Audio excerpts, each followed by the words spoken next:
And you don't think maybe I ought to have had lemon custard to go with the pumpkin instead of the mince?"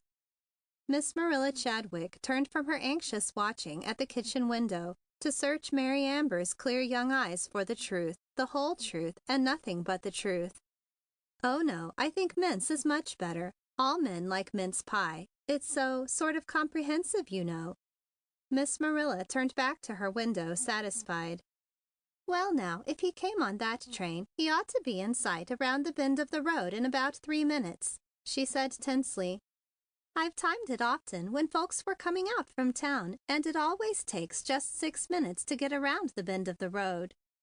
All through the months of the Great War, Miss Marilla had knitted and bandaged and emergencyed and canteened with an eager, wistful look in her dreamy gray eyes.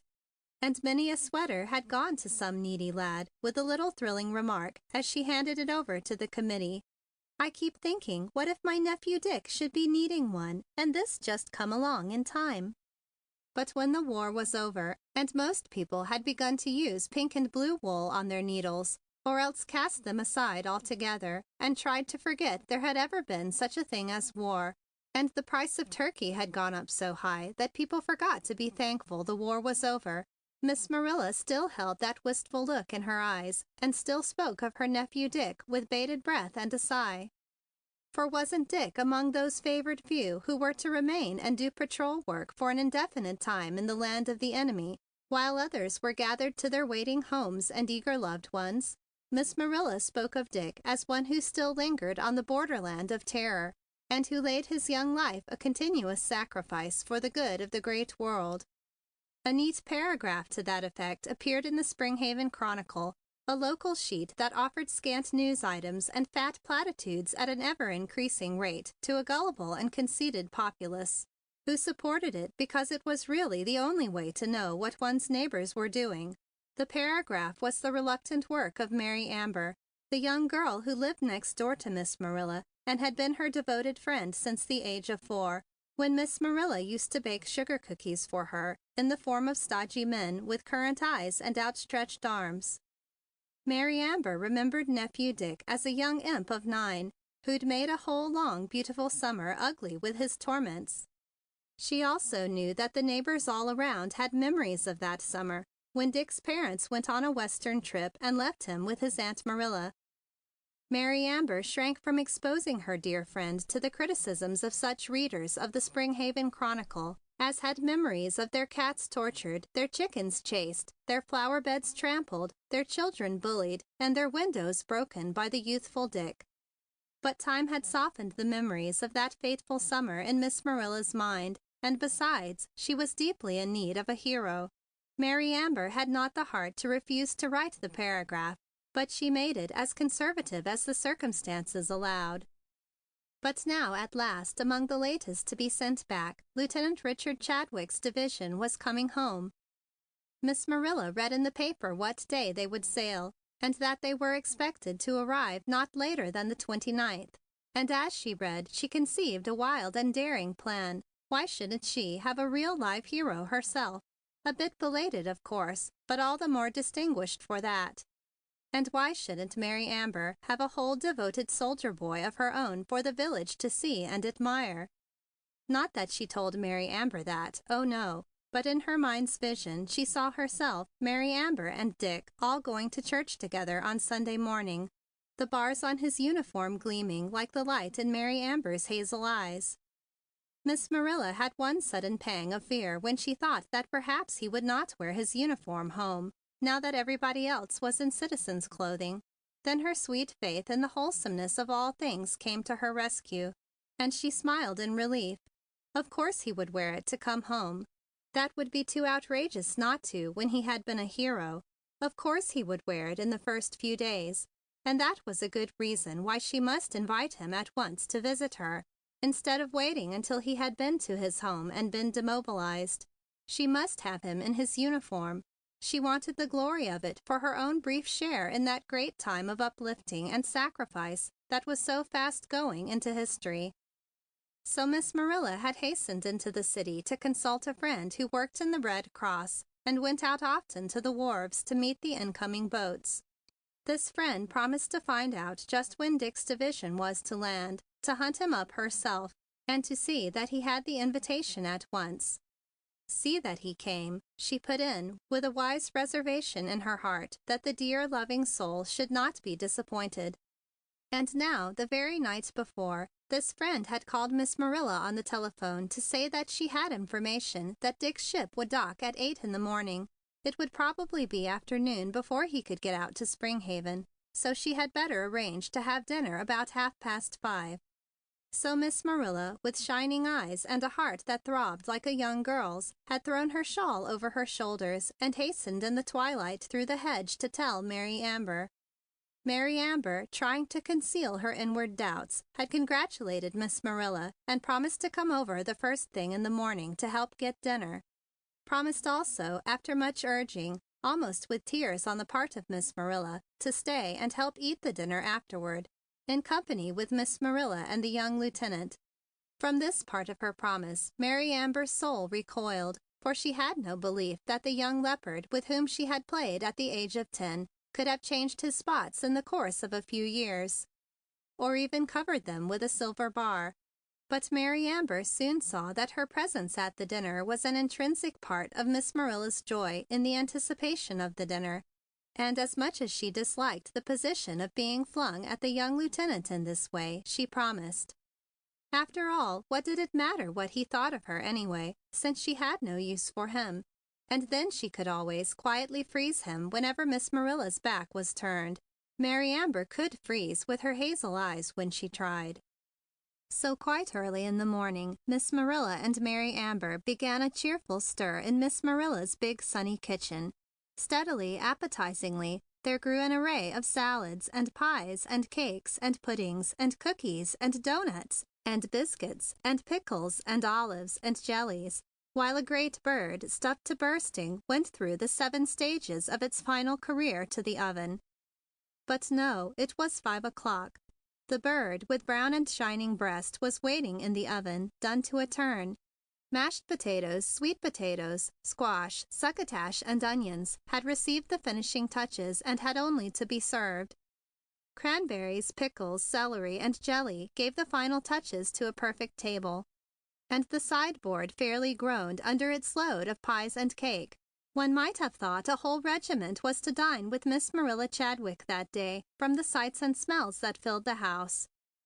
Up in the spare room, the fire glowed in the Franklin heater, and a geranium glowed in a west window between spotless curtains to welcome the guest. Now there was nothing left for the 2 women to do but the final anxiety. Mary Amber had her part in that, perhaps even more than her hostess and friend, for she was jealous for Miss Marilla and was youthfully incredulous.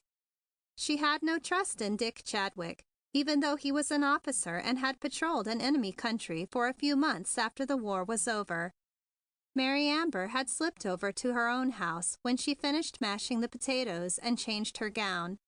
She was putting little pats of butter on the bread and butter plates now, and the setting sun cast a halo of burnished light over her gold hair and brightened up the silk of her brown gown with its touches of wood red.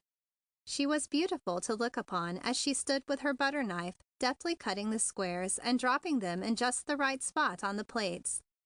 But there was a troubled look in her eyes as she glanced from time to time at the older woman over by the window.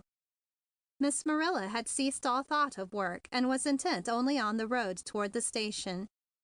It seemed as if not until this moment had her great faith failed her, and the thought come to her that perhaps he might not come.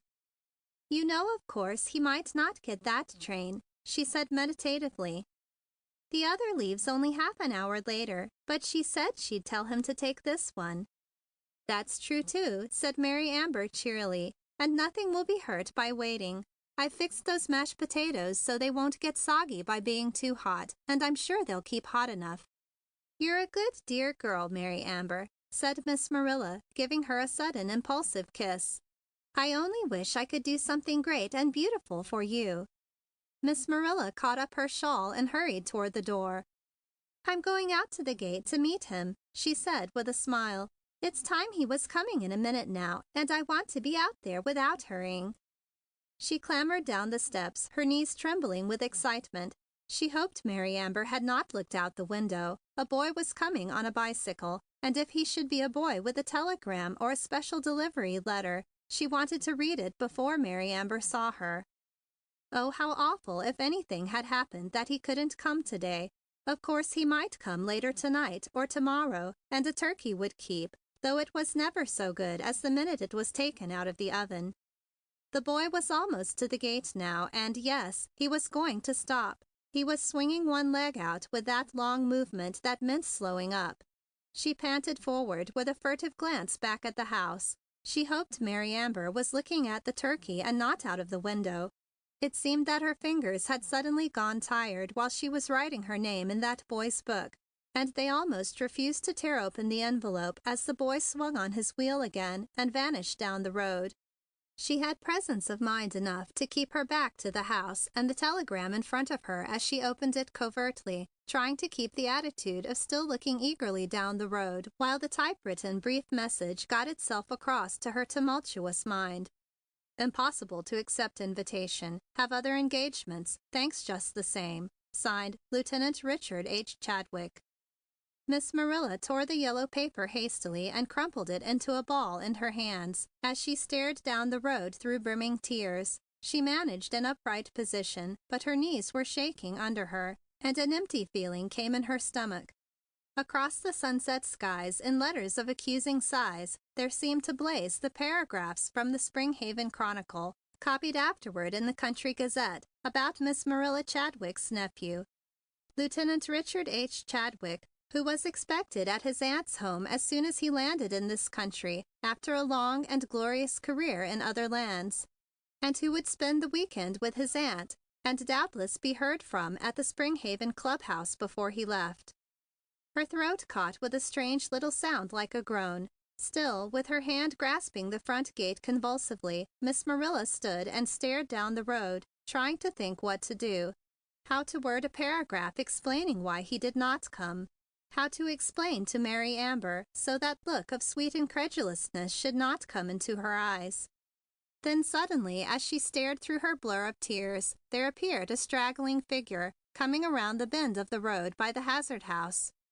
And Miss Marilla, with nothing at all in her mind but to escape from the watchful, loving eyes of Mary Amber for a moment longer, till she could think of what to say to her, staggered out the gate and down the road toward the person, whoever it was, that was coming slowly up the road.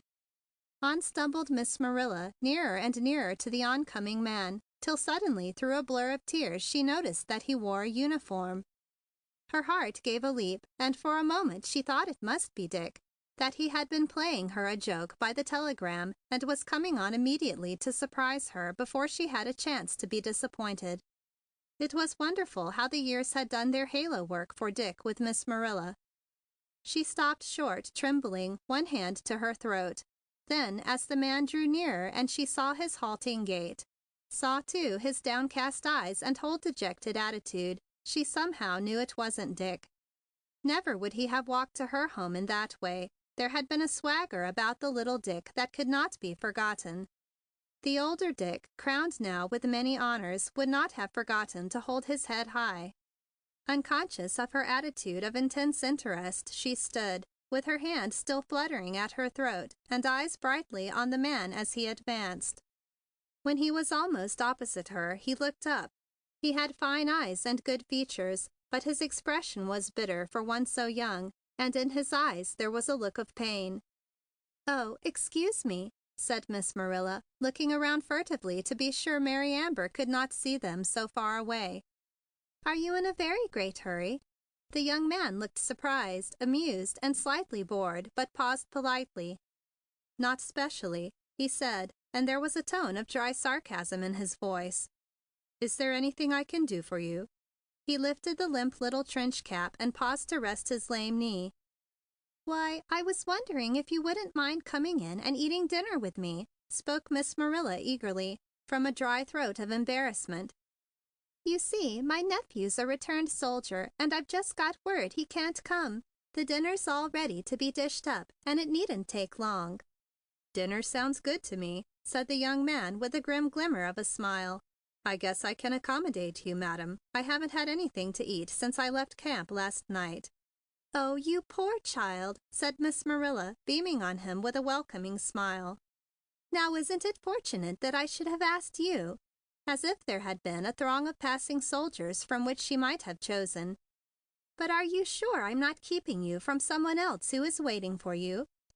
If there's anyone else waiting anywhere along the road for me, it's all news to me, madam. And anyhow, you got here first, and I guess you have first rights. He had swung into the easy, familiar vernacular of the soldier now, and for the moment his bitterness was held in abeyance, and the really nice look in his eyes shone forth. Well, then, we'll just go along in, said Miss Marilla, casting another quick glance toward the house. And I think I'm most fortunate to have found you. It's so disappointing to get dinner ready for company and then not have any. Must be almost as disappointing as to get all ready for dinner and then not have any, said the soldier affably. Miss Marilla smiled wistfully.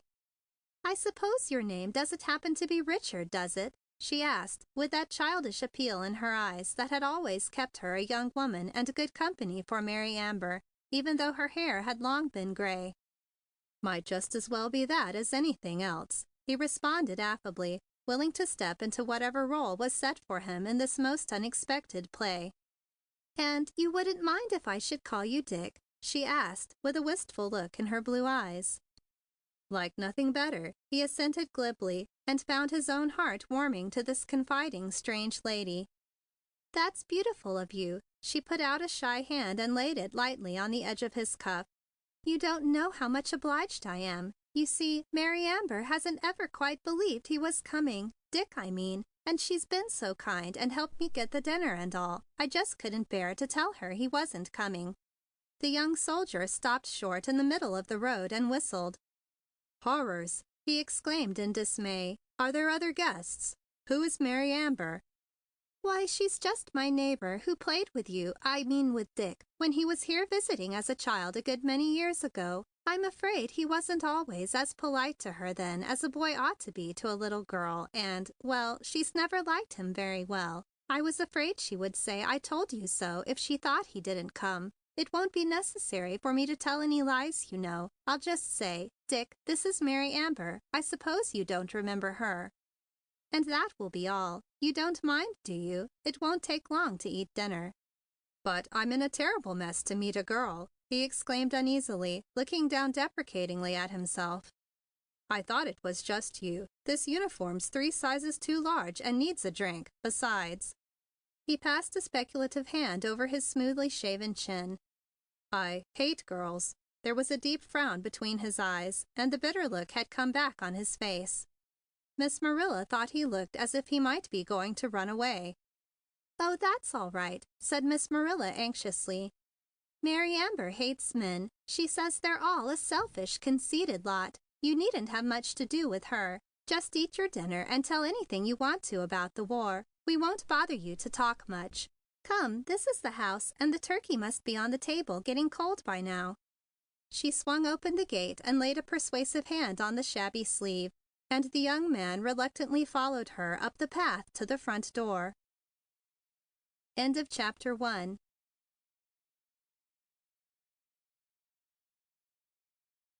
Chapter 2.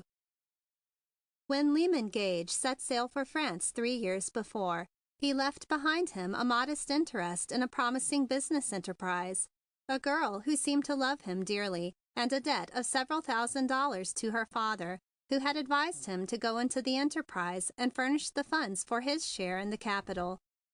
When he had returned from France 3 days before, he had been met with news that the business enterprise had gone to smash during the war. The girl had become engaged to a dashing young captain with a well-feathered nest, and the debt had become a galling yoke. Father says tell you need not worry about the money you owe him, wrote the girl sweetly, concluding her revelations. You can pay it at your leisure when you get started again. Lyman Gage lost no time in gathering every cent he could scrap up.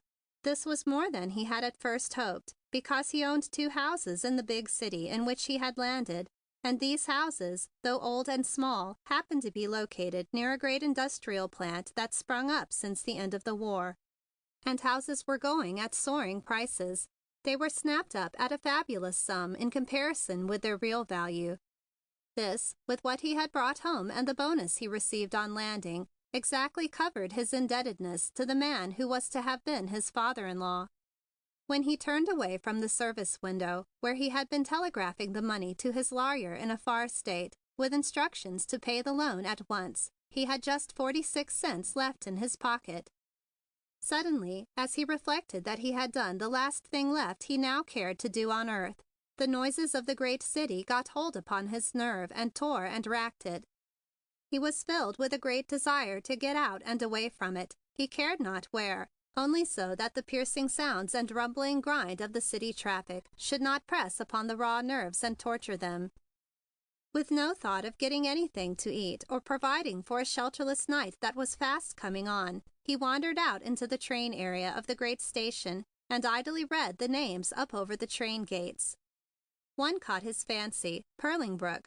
It seemed as if it might be quiet there, and a fellow could think.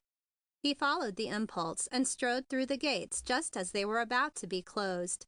Dropping into the last seat in the car as the train was about to start, he flung his head back and closed his eyes wearily. He did not care whether he got anywhere or not. He was weary in heart and spirit. He wished that he might just sink away into nothingness. He was too tired to think, to bemoan his fate, to touch with torturing finger of memory all the little beautiful hopes he had woven about the girl he thought he loved better than anyone else on earth. Just passingly, he had a wish that he had a living mother to whom he could go with his sick heart for healing. But she had been gone long years, and his father even longer. There was really no one to whom he cared to show his face, now that all he had counted dear on earth had been suddenly taken from him. The conductor roused him from a profound sleep, demanding a ticket, and he had the good fortune to remember the name he had seen over the gate. Purlingbrook. How much? 56 cents. Gage reached into his pocket and displayed the coins on his palm with a wry smile. Guess you better put me off here and I'll walk, he said, stumbling wearily to his feet. That's all right, son. Sit down, said the conductor half roughly. You pay me when you come back sometime. I'll make it good. And he glanced at the uniform kindly. Gage looked down at his shabby self helplessly. Yes, he was still a soldier, and people had not got over the habit of being kind to the uniform. He thanked the conductor and sank into sleep again, to be roused by the same kindly hand a few minutes later at Purlingbrook. He stumbled off and stood, looking dazedly about him at the orderly little village. The sleep was not yet gone from his eyes, nor the ache from his nerves, but the clear quiet of the little town seemed to wrap him about soothingly like salve, and the crisp air entered into his lungs and gave him heart. He realized that he was hungry. It seemed to have been a popular afternoon train that he had traveled upon.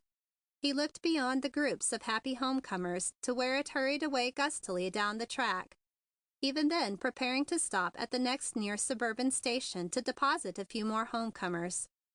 There, on that train, went the only friend he felt he had in the world at present, that grisly conductor with his kindly eyes looking through great bifocals like a pleasant old grasshopper. Well, he could not remain here any longer. The air was biting and the sun was going down. Across the road, the little drug store even then was twinkling out with lights behind its blue and green glass urns. 2 boys and a girl were drinking something at the soda fountain through straws and laughing a great deal. It somehow turned him sick. He could not tell why. He had done things like that many a time himself. There was a little stone church down the street with a spire and bells. The sun touched the bells with burnished crimson till they looked like Christmas cards. A youthful rural football team went noisily across the road, discoursing about how they would come out that night if their mothers would let them. And the station bus came down the street, full of passengers, and waited for a lady at the meat market. He could see the legs of a chicken sticking out of the basket as the driver helped her in. He began to wonder why he hadn't stayed in the city and spent his 46 cents for something to eat. It would have bought a great many crackers, say, or even bananas. He passed the bakery, and a whiff of fresh baked bread greeted his nostrils. He cast a wistful eye at the window. Of course, he might go in and ask for a job in payment for his supper. There was his soldier's clothes. But no, that was equivalent to begging. He could not quite do that. Here in town they would have all the help they wanted. Perhaps farther out in the country.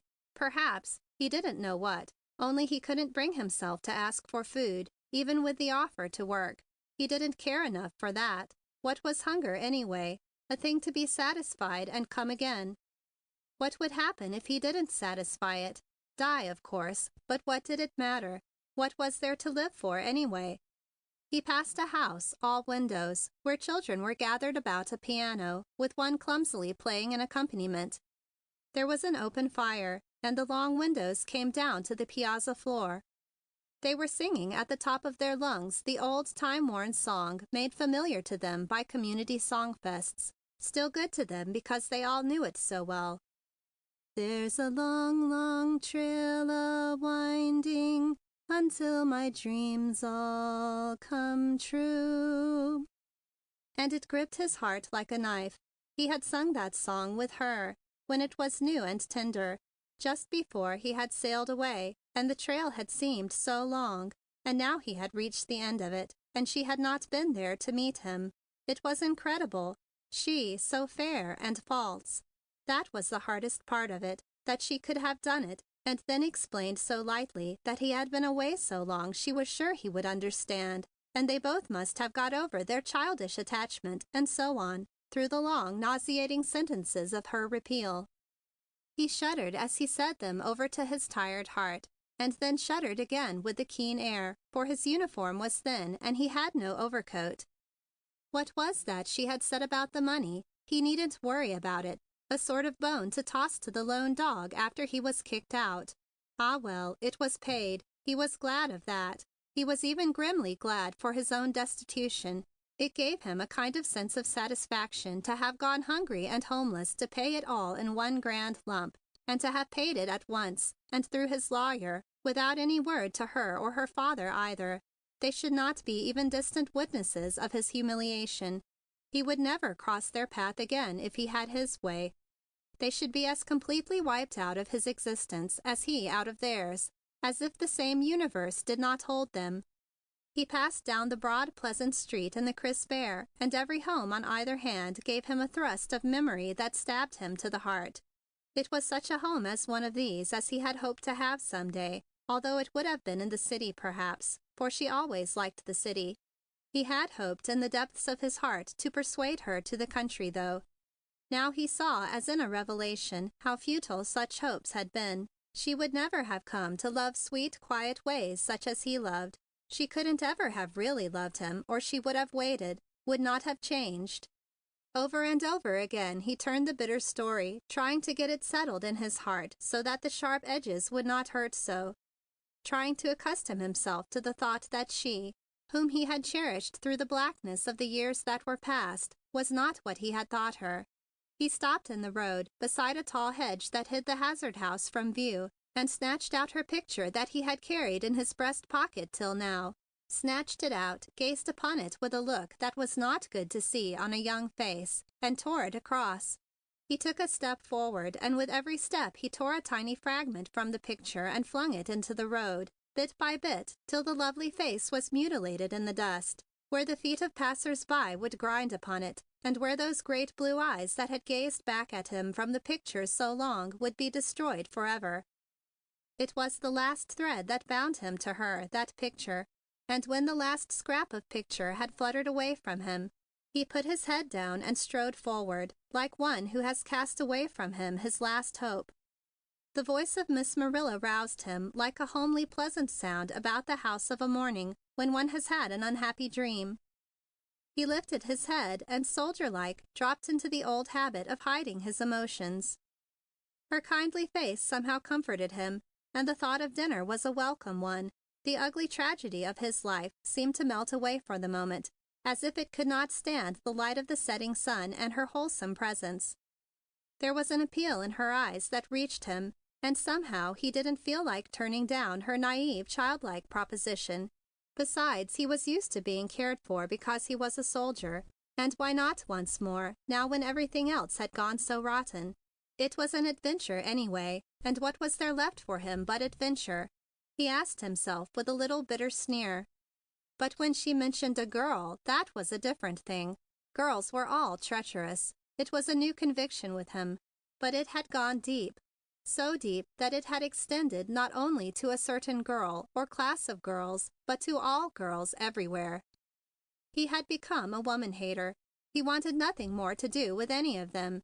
And yet, at that moment, his tired, disappointed, hurt man's soul was really crying out for the woman of the universe to comfort him, to explain to him this awful circumstance that had come to all his bright dreams. A mother.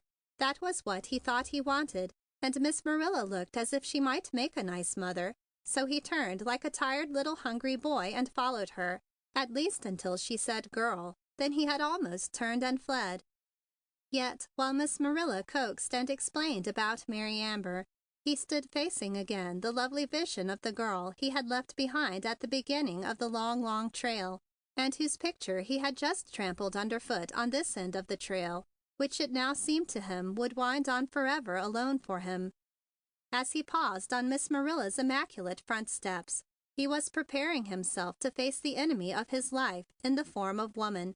The one thing, really, that made him go into that house and meekly submit to Miss Marilla's guest was that his soul had risen to battle. He would fight girl in the concrete. She should be his enemy from henceforth. And this strange, unknown girl who hated men and thought them conceited and selfish, this cold, inhuman creature was likely false-hearted too, like the one he had loved and who had not loved him. He would show her what he thought of such girls, of all girls, what all men who knew anything about it thought of all girls. And thus reasoning, he followed Miss Marilla into the pleasant oilcloth-covered hall and up the front stairs to the spare room, where she smilingly showed him the towels and brushes prepared for his comfort, and left him, calling cheerily back that dinner would be on the table as soon as he was ready to come down. All the time he was bathing his tired, dirty face and cold, rough hands in the warm, sweet-scented soap suds, and wiping them on the fragrant towel, even while he stood in front of the mirror, all polished to reflect the visage of Lieutenant Richard H. Chadwick, and brushed his close-cropped curls till there was not a hint of wave left in them. He was hardening himself to meet girl in the concrete and get back a return for what she had done to his life. Then, with a last final polish of the brush and a flick of the whisk broom over the discouraged-looking uniform, he set his lips grimly and went downstairs, taking the precaution to fold his cap and put it into his pocket, for he might want to escape at any minute, and it was best to be prepared. End of Chapter 2.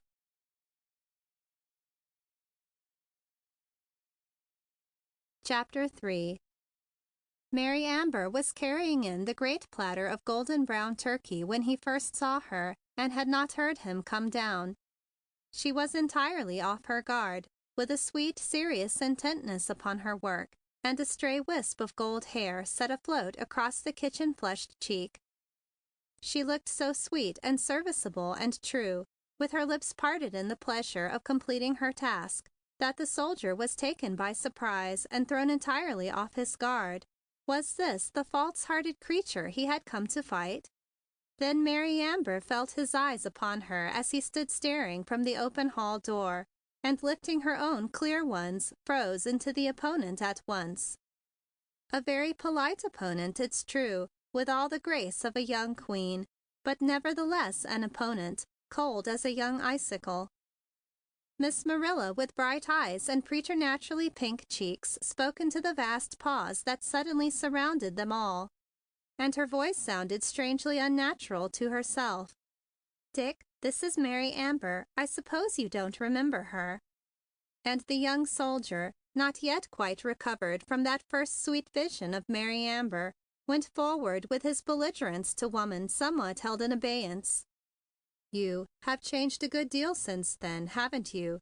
he managed to ask, with his native quickness, the right thing in an emergency. "A good many years have passed," she said, coolly putting out a reluctant hand to please Miss Marilla. "You don't look at all as you did. I never should have known you." The girl was looking keenly at him, studying his face closely. If a soldier just home from an ocean trip could get any redder, his face would have grown so under her scrutiny. Also, now that he was face to face with her, he felt his objection to girl in general receding before the fact of his own position. How had that ridiculous old woman expected him to carry off a situation like this without giving it away?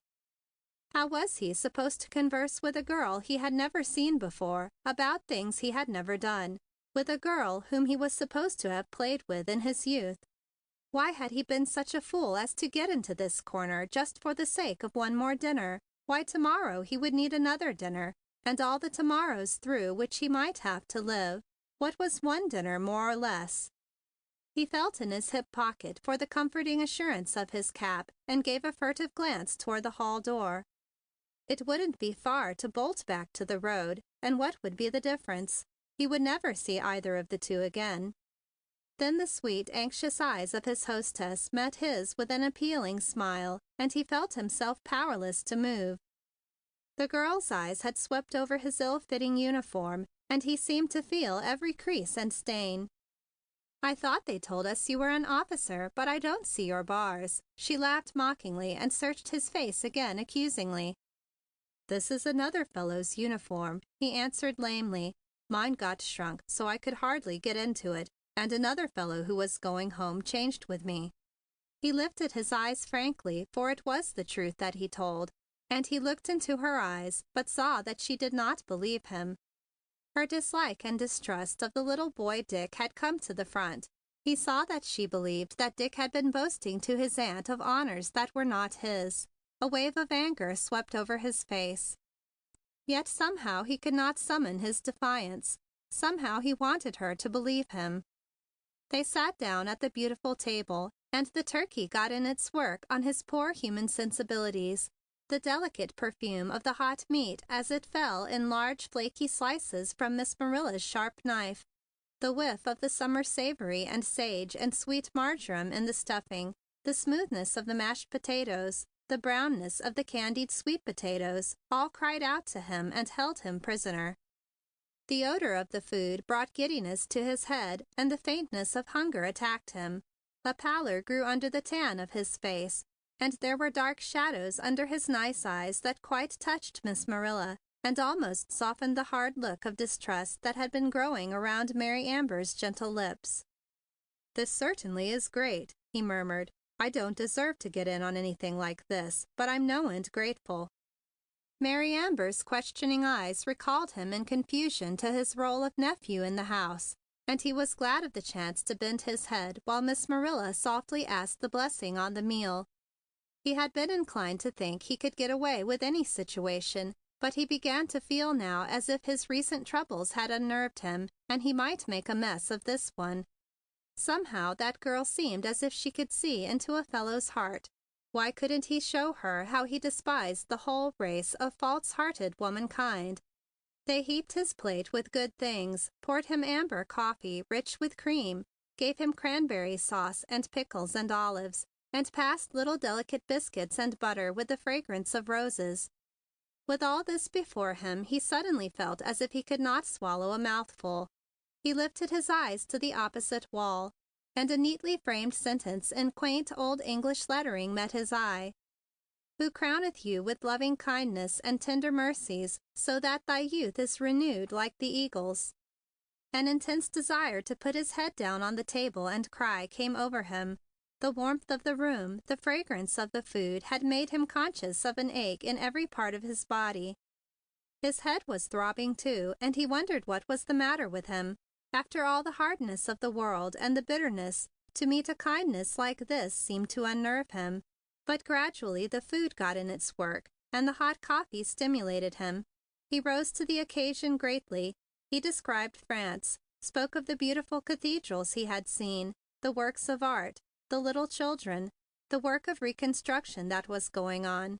Spoke of Germany, too, when he saw they expected him to have been there, although this was a shoal on which he almost wrecked his roll before he realized.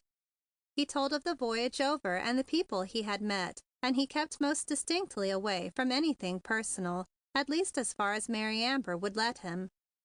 She, with her keen, questioning eyes, was always bringing up some question that was almost impossible for him to answer directly without treading on dangerous ground. and it required skill indeed to turn her from it. Mary listened and marveled, trying continually to trace in his face the lines of that fat-faced, arrogant child who used to torment her. Mary rose to take the plates, and the young soldier insisted on helping. Miss Marilla, pleased to see them getting on so nicely, sat smiling in her place, reaching out to brush away a stray crumb on the tablecloth. Mary, lingering in the kitchen for a moment to be sure the fire was not being neglected, lifted the stove lid, and with the draught a little flame leaped up around a crumpled, smoldering yellow paper with the familiar Western Union Telegraph heading. 3 words stood out distinctly for a second, impossible to accept, and then were enveloped by the flame. Mary stood and stared with the stove lid in her hand, and then as the flame curled the paper over, she saw Lieutenant Richard revealed and immediately licked up by the flame. It lay, a little crisp black fabric, with its message utterly illegible, but still Mary stood and stared and wondered. She had seen the boy on the bicycle ride up and go away. She had also seen the approaching soldier almost immediately, and the thought of the telegram had been at once erased. Now it came back forcefully.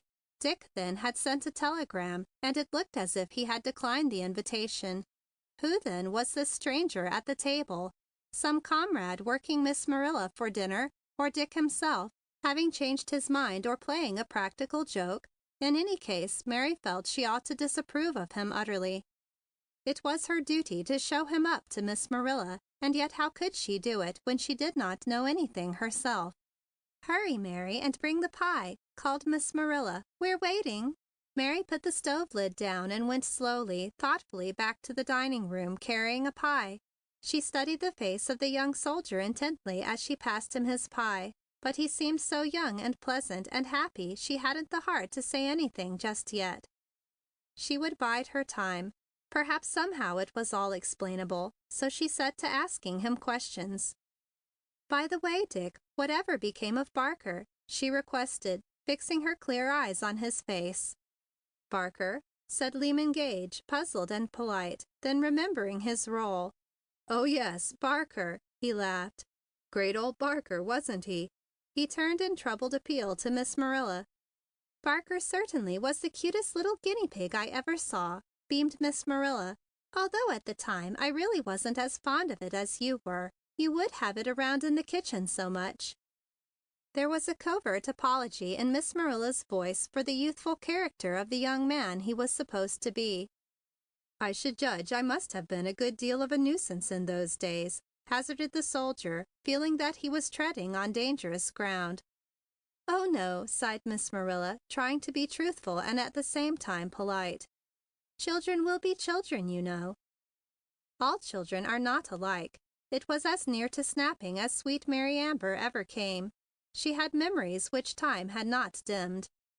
"Was it as bad as that?" The young man laughed. "I'm sorry." Mary had to laugh. His frankness certainly was disarming, but there was that telegram, and Mary grew serious again. She did not intend to have her gentle old friend deceived. Mary insisted on clearing off the table and washing the dishes, and the soldier insisted on helping her. So Miss Marilla, much disturbed that domestic duties should interfere with the evening, put everything away and made the task as brief as possible, looking anxiously at Mary Amber every trip back from the refrigerator and pantry to see how she was getting on with the strange soldier, and how the strange soldier was getting on with her. At first she was a little troubled lest he shouldn't be the kind of man she would want to introduce to Mary Amber. But after she had heard him talk and express such thoroughly wholesome views on politics and national subjects, she almost forgot he was not the real Dick, and her doting heart could not help wanting Mary Amber to like him. He was, in fact, the personification of the Dick she had dreamed out for her own, as different, in fact, from the real Dick as could have been imagined, and a great deal better. His frank eyes, his pleasant manner, his cultured voice all pleased her, and she couldn't help feeling that he was Dick come back as she would have liked him to be all the time. "I'd like to have a little music, just a little, before Mary has to go home," Miss Marilla said wistfully, as Mary Amber hung up the dish towel with an air that said plainly without words that she felt her duty toward the stranger was over, and she was going to depart at once. "Sure," said the stranger. "You sing, don't you, Miss Mary?" There was no alternative, and Mary resigned herself to another half hour. They went into the parlor, and Mary sat down at the old square piano and touched its asthmatic keys that sounded the least bit tinny, even under such skilled fingers as hers. "What shall I play?" questioned Mary. "The long, long trail?" There was a bit of sarcasm in her tone. Mary was a classical musician and hated ragtime. "No, never," said the soldier quickly. "I mean, not that, please." A look of such bitter pain swept over his face that Mary glanced up surprised and forgot to be disagreeable for several minutes while she pondered his expression. "Excuse me," he said, "but I loathe it. Give us something else. Sing something real. I'm sure you can." There was a hidden compliment in his tone, and Mary was surprised. The soldier had almost forgotten that he did not belong there. He was acting as he might have acted in his own social sphere. Mary struck a few chords tenderly on the piano and then broke into the delicious melody of "The Spirit Flower." And Lyman Gage forgot that he was playing a part in a strange home with a strange girl, forgot that he hadn't a cent in the world and his girl was gone, and sat watching her face as she sang.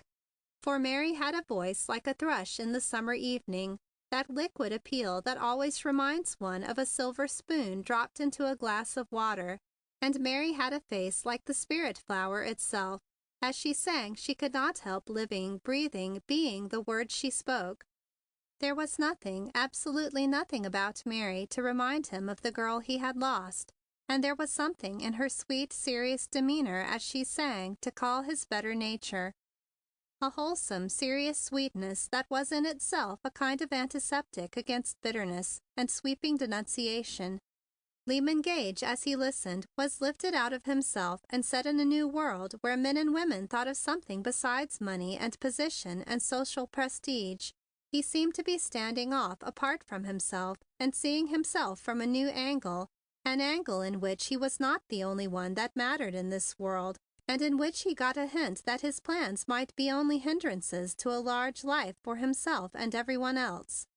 Not that he exactly thought these things in so many words. It was more as if, while Mary sang, a wind blew freshly from a place where such thoughts were crowding and making him seem smaller in his own conceit than he had thought he was. "And now sing, laddie," pleaded Miss Marilla. A wave of annoyance swept over Mary Amber's face. It was plain she did not wish to sing that song.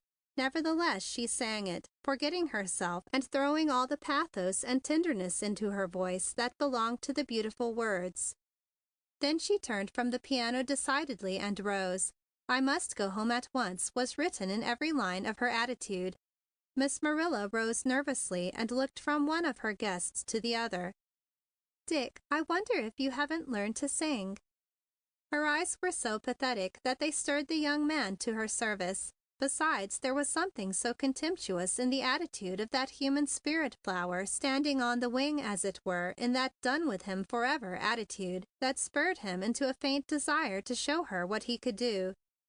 "Why, sure," he answered lazily, and with a stride transferred himself to the piano stool and struck a deep, strong chord or two. Suddenly there poured out a wondrous baritone. Such was seldom heard in Purlingbrook, and indeed is not common anywhere. He had a feeling that he was paying for his wonderful dinner and must do his best. The first song that had come to his mind was a big, blustery French patriotic song, and the very spirit of the march was in its cadence. Out of the corner of his eye he could see Mary Amber still poised but waiting in her astonishment. He felt that he had already scored a point. When he came to the grand climax, she cried out with pleasure and clapped her hands. Miss Marilla had sunk into the mahogany rocker, but was sitting on the edge, alert to prolong this gala evening, and two bright spots of colorful delight shone on her faded cheeks. He did not wait for them to ask him for another. He dashed into a minor key and began to sing a wild, sweet, sobbing song of love and loss till Mary, entranced, softly slipped into a chair and sat breathless with clasped hands and shining eyes. It was such an artistic, perfect thing, that song, that she forgot everything else while it was going on. When the last sob died away and the little parlor was silent with deep feeling, he whirled about on the piano stool and rose briskly. "Now I've done my part. Am I to be allowed to see the lady home?" He looked at Miss Marilla instead of Mary for permission, and she smiled, half frightened. "It isn't necessary at all," spoke Mary crisply, rising and going for a wrap. "It's only a step." "Oh, I think so, surely," answered Miss Marilla, as if a great point of etiquette had been decided. She gave him a look of perfect trust. "It's only across the garden and through the hedge, you know," she said in a low tone, "but I think she would appreciate it." "Certainly," he said, and turned with perfect courtesy as Mary looked in at the door and called, "Good night." He did not make a fuss about attending her. He simply was there close beside her as she sped through the dark without a word to him. "It's been very pleasant to meet you," he said as she turned with a motion of dismissal at her own steps. "Again," he added lamely. I've enjoyed the evening more than you can understand. I enjoyed your singing." "Oh, my singing!" flung back Mary. "Why, I was like a sparrow beside a nightingale. It wasn't quite fair of you to let me sing first without knowing you had a voice. It's strange. You know, you never used to sing."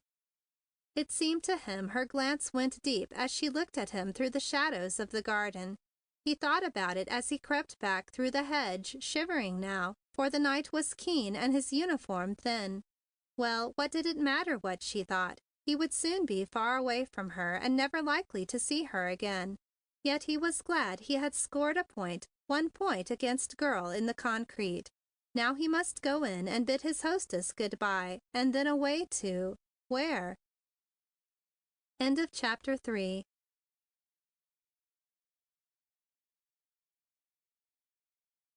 Chapter 4. As Lyman Gage went up the steps to Miss Marilla's front porch, a sick thrill of cold and weariness passed over his big frame. Every joint and muscle seemed to cry out in protest, and his very vitals seemed sore and racked. The bit of bright evening was over, and he was facing his own gray life again, with a future that was void and empty. But the door was not shut. Miss Marilla was hovering anxiously inside, with the air of just having retreated from the porch. She gave a little relieved gasp as he entered. "Oh, I was afraid you wouldn't come back," she said eagerly.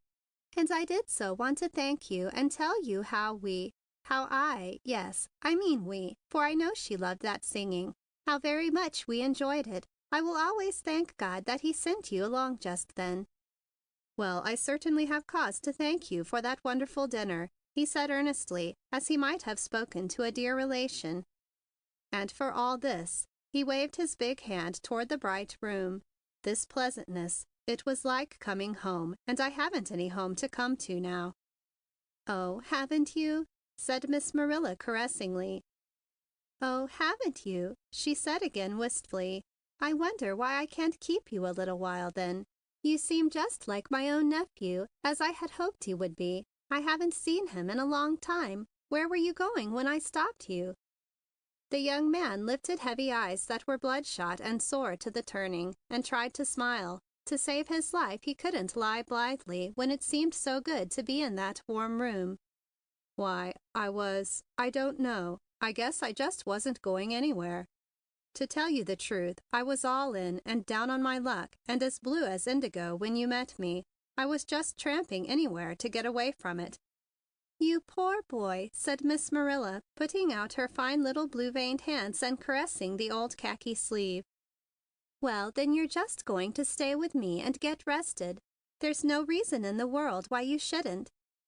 "No, indeed," said Lyman Gage, drawing himself up bravely. "I couldn't think of it. It wouldn't be right. But I certainly thank you with all my heart for what you have done for me tonight. I really must go at once."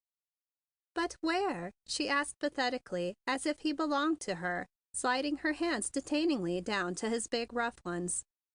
"Oh, anywhere. It doesn't matter," he said, holding her delicate little old hand in his with a look of sacred respect, as if a nice old angel had offered to hold hands with him.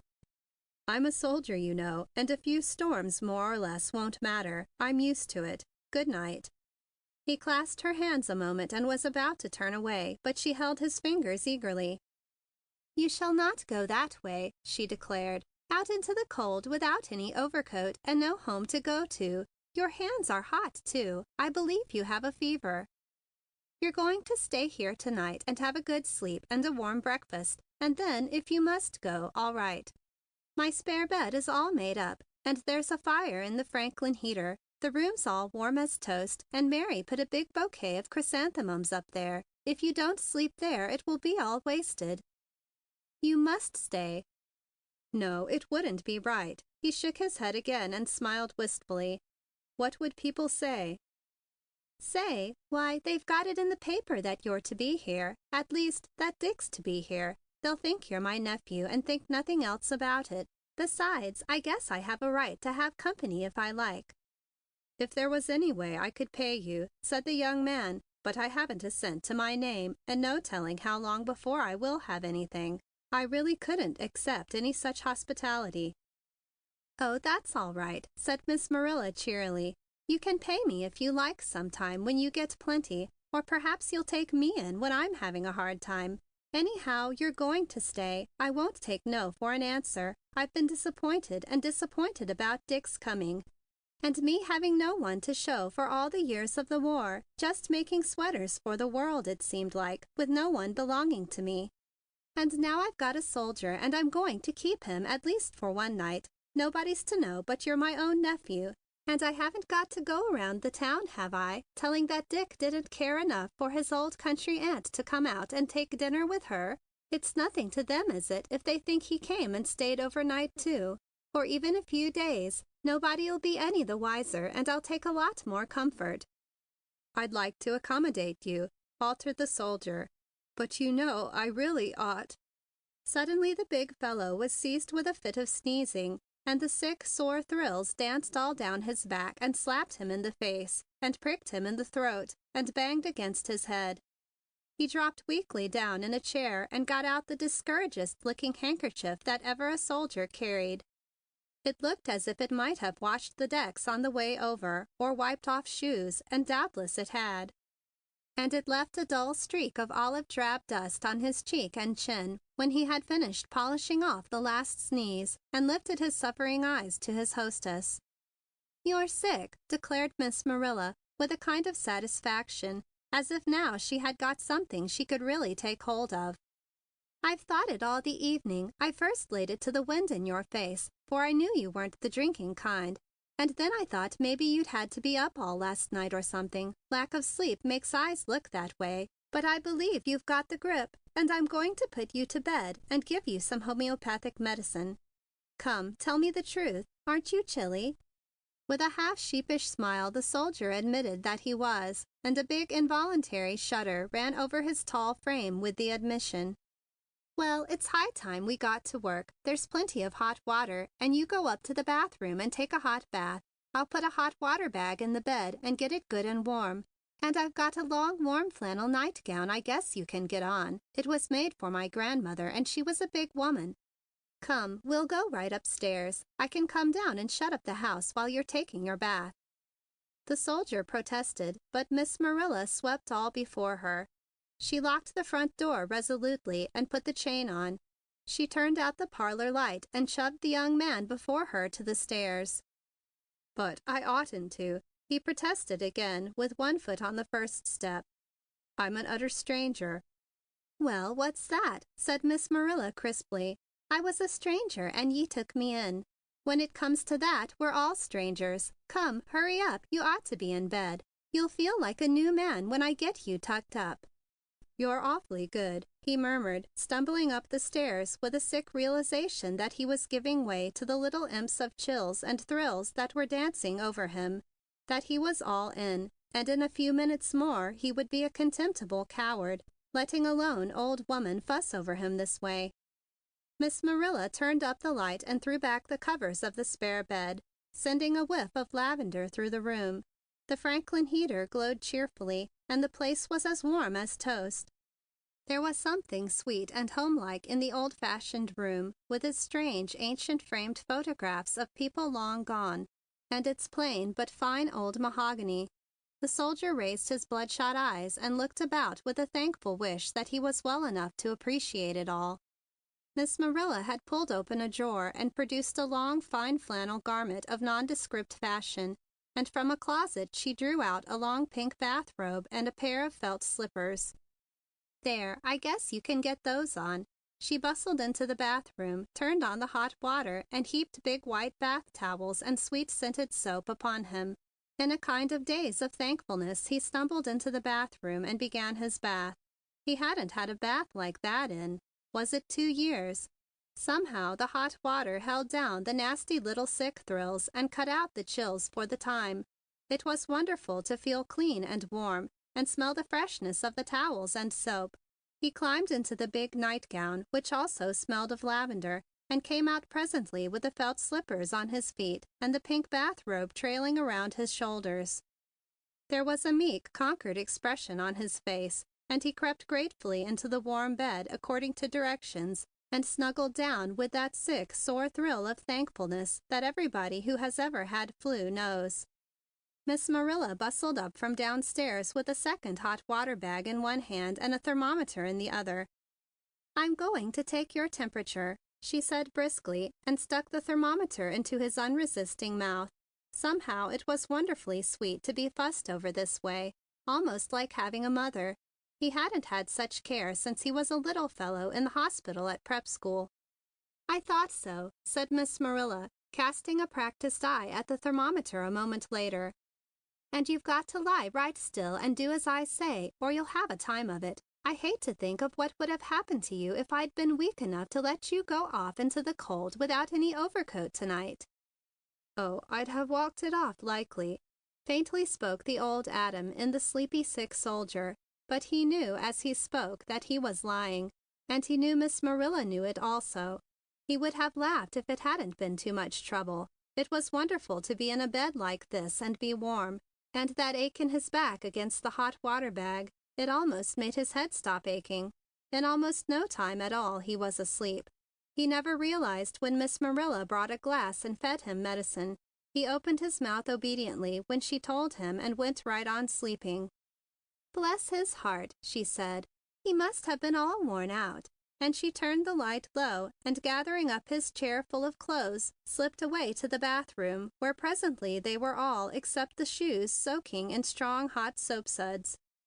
Miss Marilla had gone downstairs to stir up the fire and put on irons, but she took the precaution to close all the blinds on the amber side of the house and pull down the shades.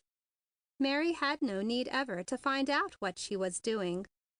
The night wore on, and Miss Marilla wrought with happy heart and willing hands. She was doing something for somebody who really needed it, and who, for the time being, had no one else to do it for him.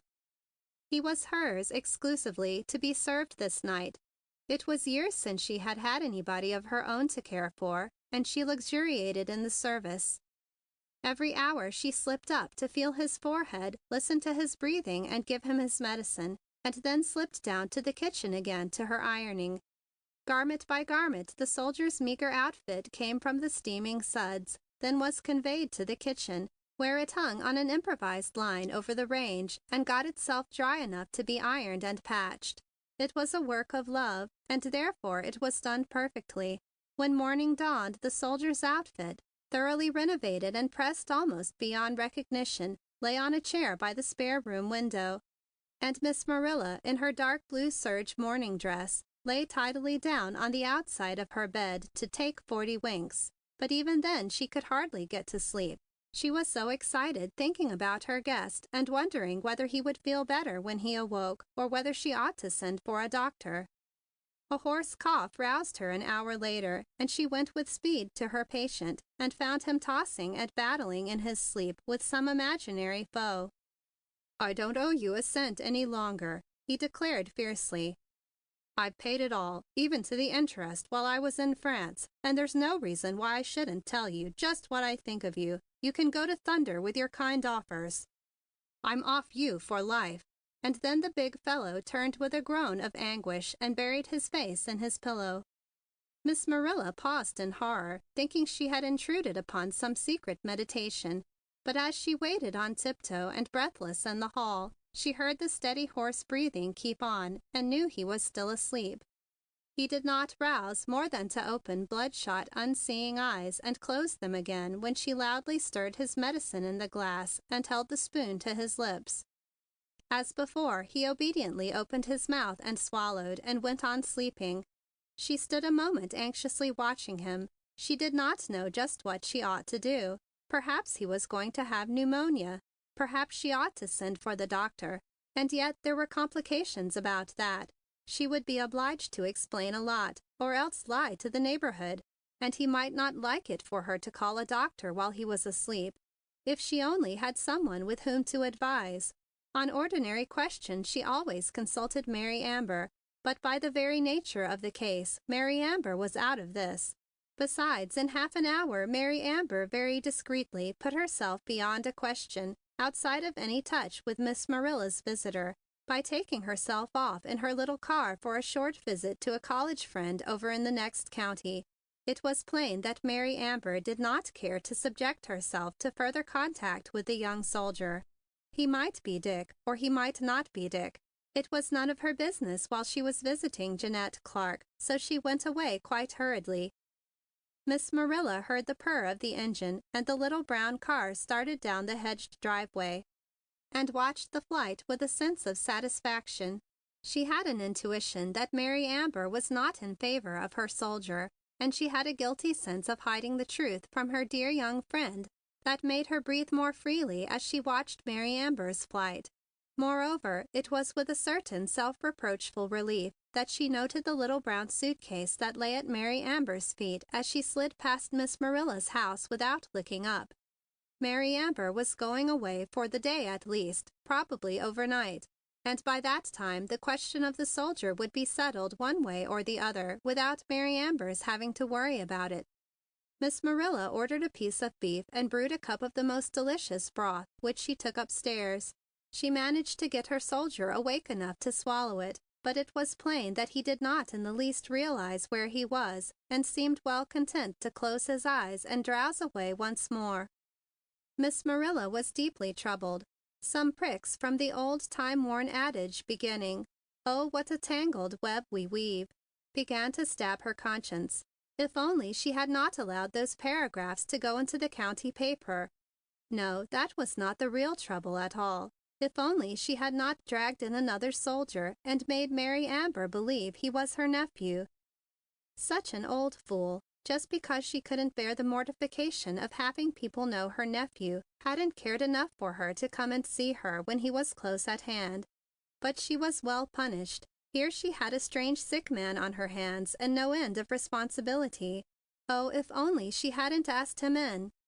Yet, as she stood watching the quick little throb in his neck above the old flannel nightgown and the long curly sweep of the dark lashes on his hot cheek as he slept, her heart cried out against that wish.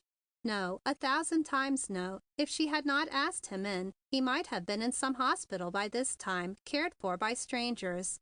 And she would have been alone, with empty hands, getting her own solitary dinner or sewing on the aprons for the orphanage, with nothing in the world to do that really mattered for anybody. Somehow her heart went out to this stranger boy with a great yearning, and he had come to mean what her own, or what her own ought to have been to her. She wouldn't have him elsewhere for anything. She wanted him right where he was for her to care for.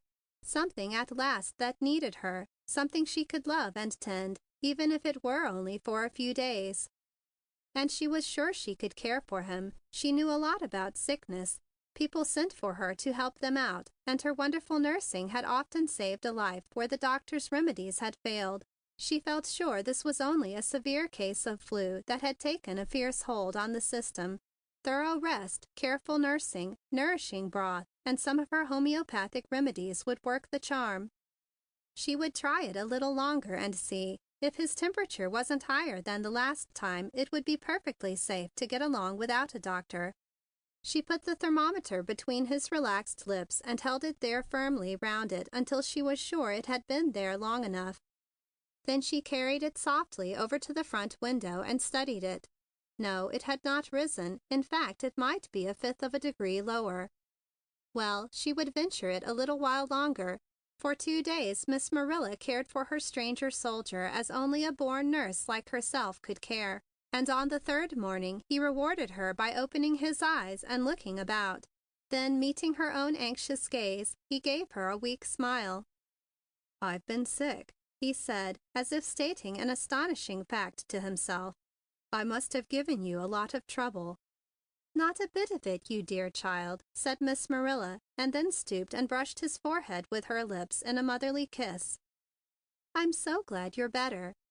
She passed her hand like soft old fallen rose leaves over his forehead, and it was moist. She felt of his hands, and they were moist too. She took his temperature, and it had gone down almost to normal. Her eyes were shining with more than professional joy and relief. He had become to her in these hours of nursing and anxiety as her own child. But at the kiss the boy's eyelashes had swept down upon his cheek, and when she looked up from reading the thermometer, she saw a tear glisten unwillingly beneath the lashes.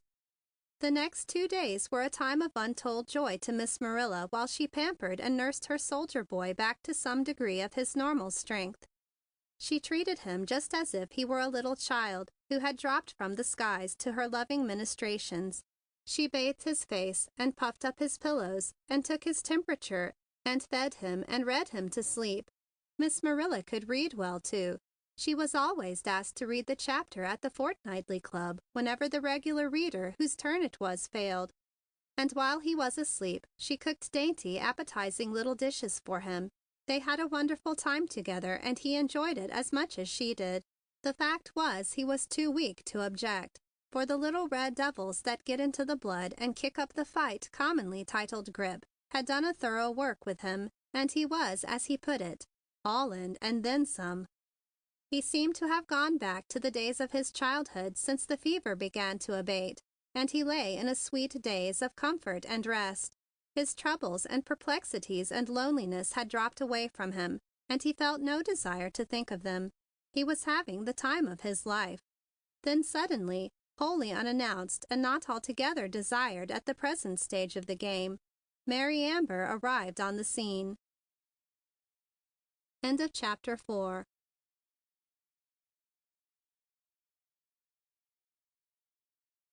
Chapter 5.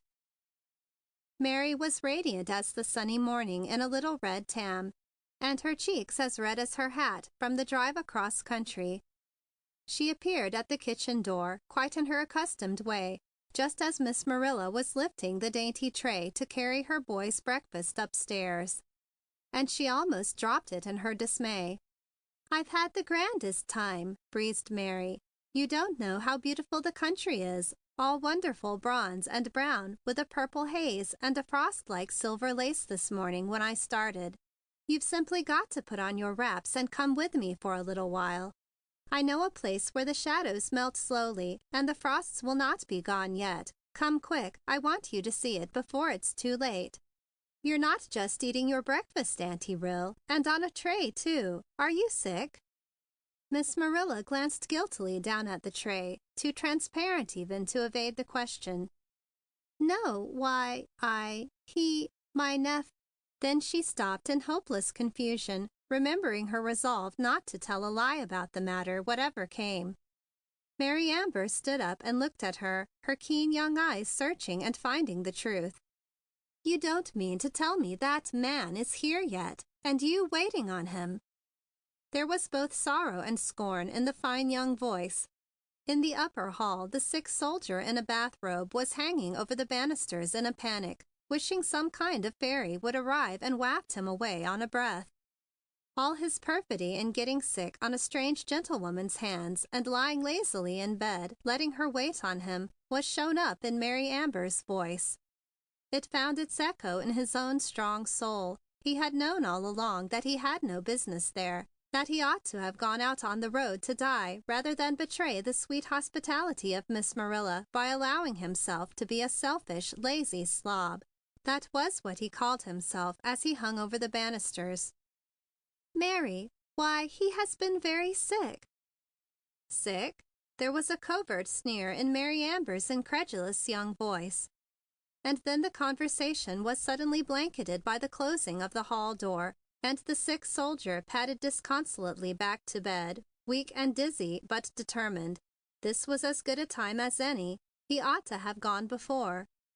He trailed across the floor in the big flannel nightgown, which hung out from him with the outlines of a fat old auntie, and dragged down from one bronzed shoulder rakishly. His hair was sticking up wildly. He felt of his chin fiercely and realized that he was wearing a growth of several days. In a neat pile on a chair, he found his new clean garments and struggled into them. His carefully ironed uniform hung in the closet. He braced himself and struggled into the trousers. It seemed a tremendous effort. He longed to drop back on the pillows, but wouldn't. He sat with his head in his hands, his elbows on his knees, trying to get courage to totter to the bathroom and subdue his hair and beard, when he heard Miss Marilla coming hastily up the stairs, the little coffee pot sending on a delicious odor, and the glass of milk tinkling against the silver spoons as she came. He had managed his leggings by this time and looked up with an attempt at a smile, trying to pass it off in a jocular way. "I thought it was high time I was getting about," he said, and broke down coughing. Miss Marilla paused in distress and looked at his hollow eyes. Everything seemed to be going wrong this morning. Oh, why hadn't Mary Amber stayed away just one day longer? But of course he had not heard her. "Oh, you're not fit to be up yet," she exclaimed.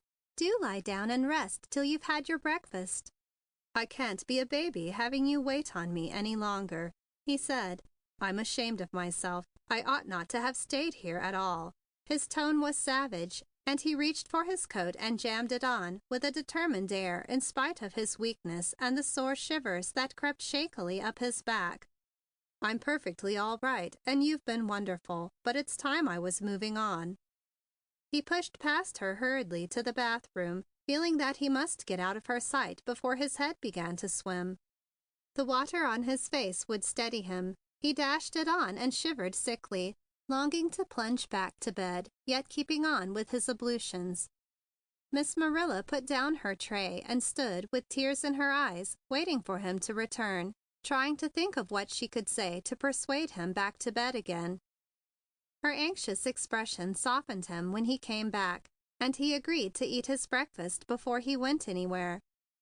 He sank gratefully into the big chair in front of the Franklin heater, where she had laid out his breakfast on a little table. She had lined the chair with a big comforter, which she drew unobtrusively about his shoulders now, slipping a cushion under his feet and quietly coddling him into comfort again. He looked at her gratefully and, setting down his coffee cup, reached out and patted her hair as she rose from tucking in his feet. "You're just like a mother to me," he choked, trying to keep back the emotion from his voice. "It's been great. I can't tell you." "You've been just like a dear son," she beamed, touching the dark hair over his forehead shyly. "It's like getting my own back again to have you come for this little while and to be able to do for you. You see, it wasn't as if I really had anybody. Dick never cared for me. I used to hope he would when he grew up. I used to think of him over there in danger and pray for him and love him and send him sweaters. But now I know it was really you I thought of and prayed for. Dick never cared." He looked at her tenderly and pressed her hand gratefully. "You're wonderful," he said. "I shall never forget it." That little precious time while he was eating his breakfast made it all the harder for what he meant to do. He saw that he could never hope to do it openly either, for she would fling herself in his path to prevent him from going out until he was well. So he let her tuck him up carefully on the spread out bed and pull down the shades for him to take a nap after the exertion of getting dressed. And he caught her hand and kissed it fervently as she was leaving him, and cherished her murmured, "Dear child," and the pressure of her old rose-leaf fingers in parting. Then he closed his eyes and let her slip away to the kitchen, where he knew she would be some time preparing something delicious for dinner. When she was safely out of hearing, rattling away at the kitchen stove, he threw back the covers vigorously, set his grim determination against the swimming head, stalked over to the little desk and wrote a note on the fine note paper he found there. "Dear wonderful little mother," he wrote, "I can't stay here any longer. It isn't right, but I'll be back some day to thank you if everything goes all right. Sincerely, your boy." He tiptoed over and laid it on the pillow. Then he took his old trench cap, which had been nicely pressed and was hanging on the corner of the mirror, and stealthily slid out of the pleasant, warm room, down the carpeted stairs, and out the front door into the crisp, cold morning.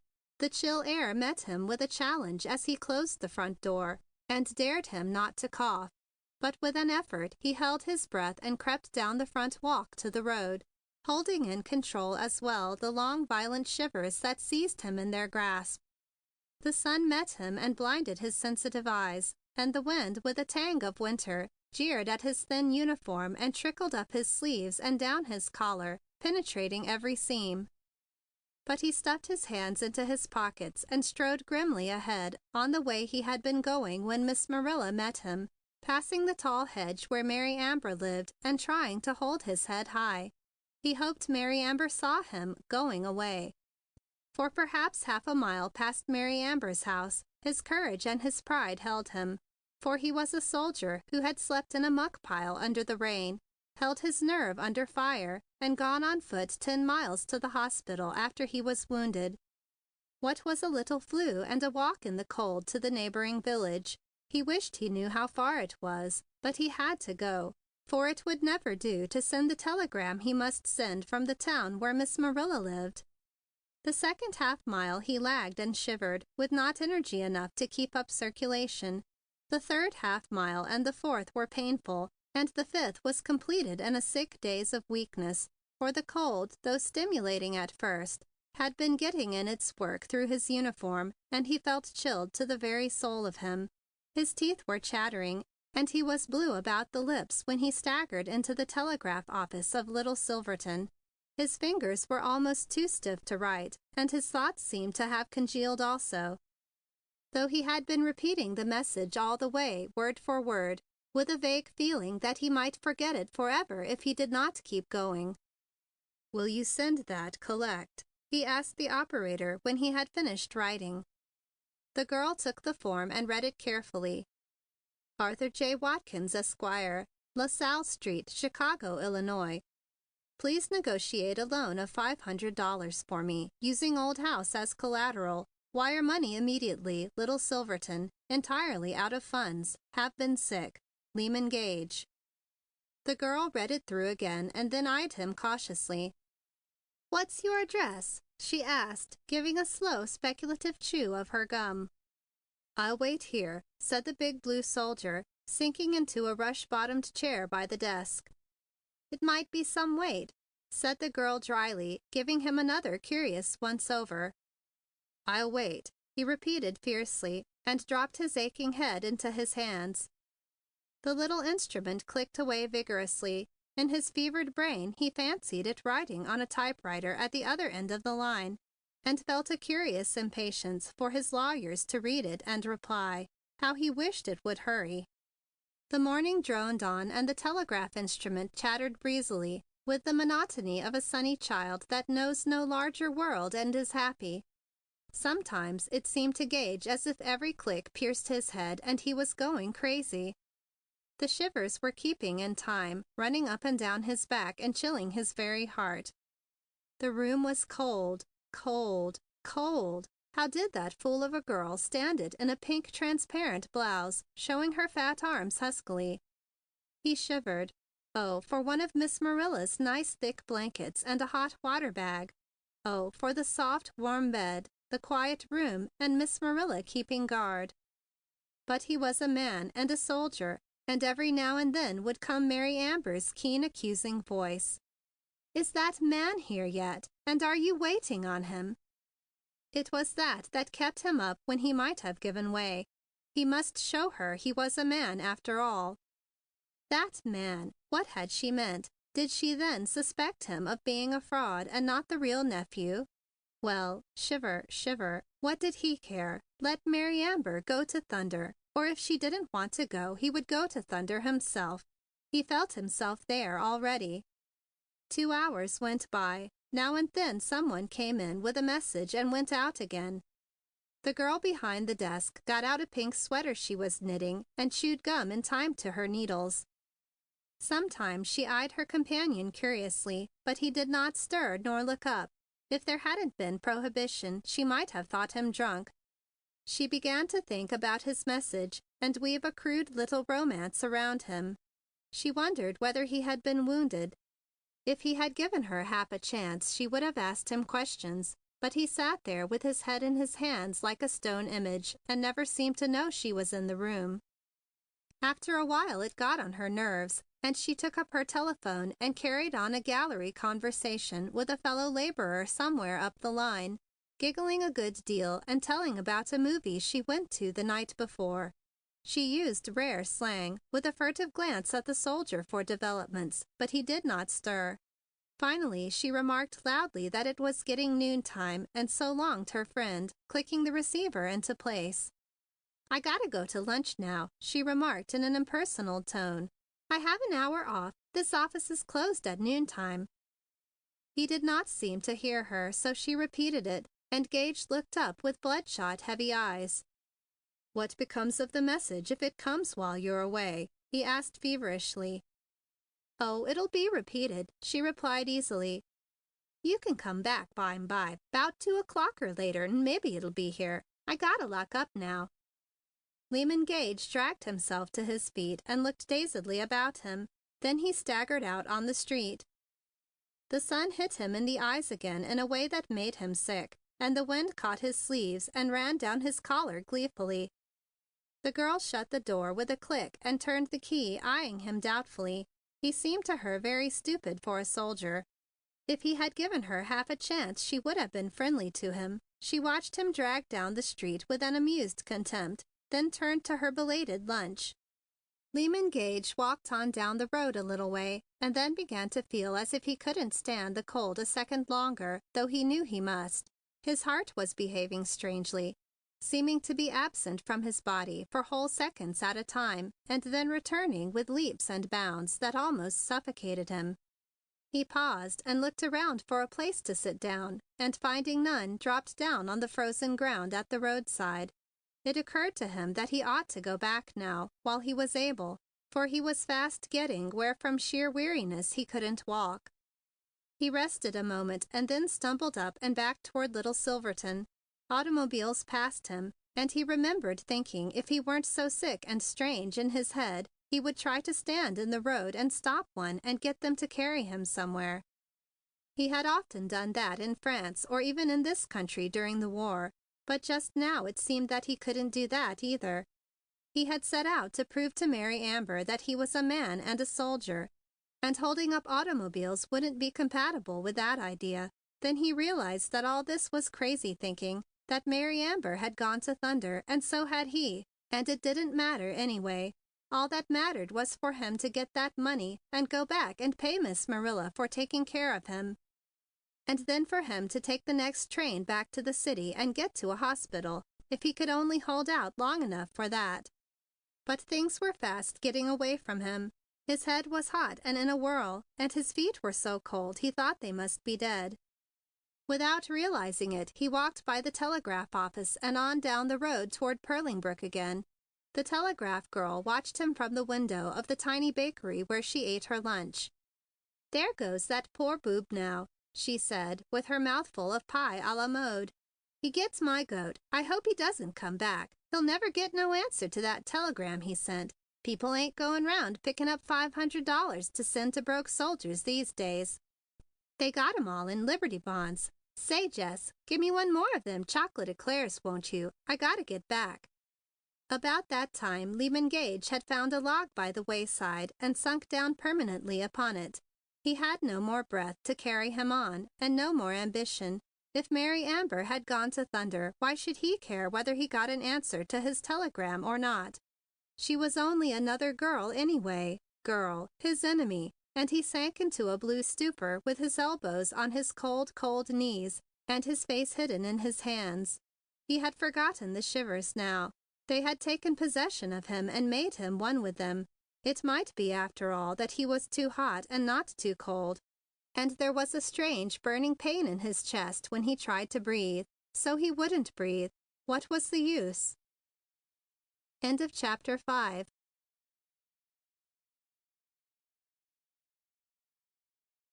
Chapter 6. Miss Marilla tiptoed softly up the hall and listened at the door of the spare bedroom. It was time her soldier boy woke up and had some dinner. She had a beautiful little treat for him today: chicken broth with rice and some bits of tender breast meat on toast, with a quivering spoonful of currant jelly. It was very still in the spare room, so that a falling coal from the grate of the Franklin heater made a hollow sound when it fell into the pan below.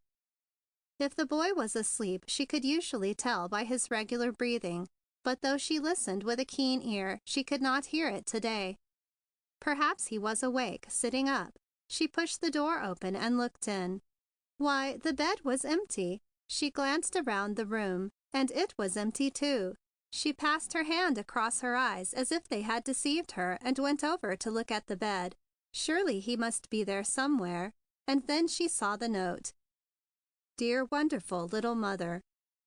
Her eyes were too blurred with quick tears and apprehension to read any further.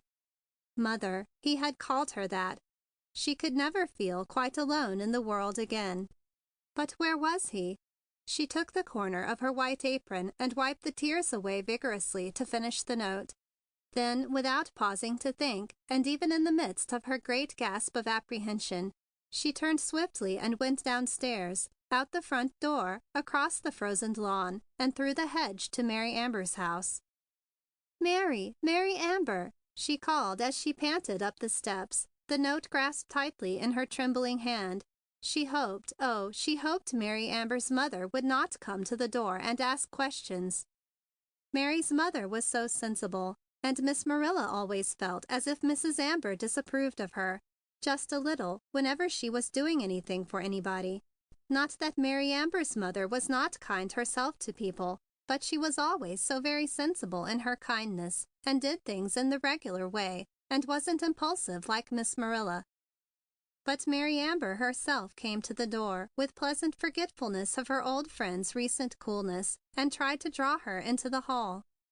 This Miss Marilla firmly declined, however. She threw her apron over her head and shoulders as a concession to Mary's fears for her health, and broke out. Oh, don't talk about me, Mary. Talk about him. He's gone. I thought he was asleep, and I went up to see if he was ready for his dinner, and he's gone. And he's sick, Mary. He's not able to stand up. Why, he's had a fever. It was 103 for 2 days, and only got down to below normal this morning for the first time. He isn't fit to be out either. And that little thin uniform with no overcoat.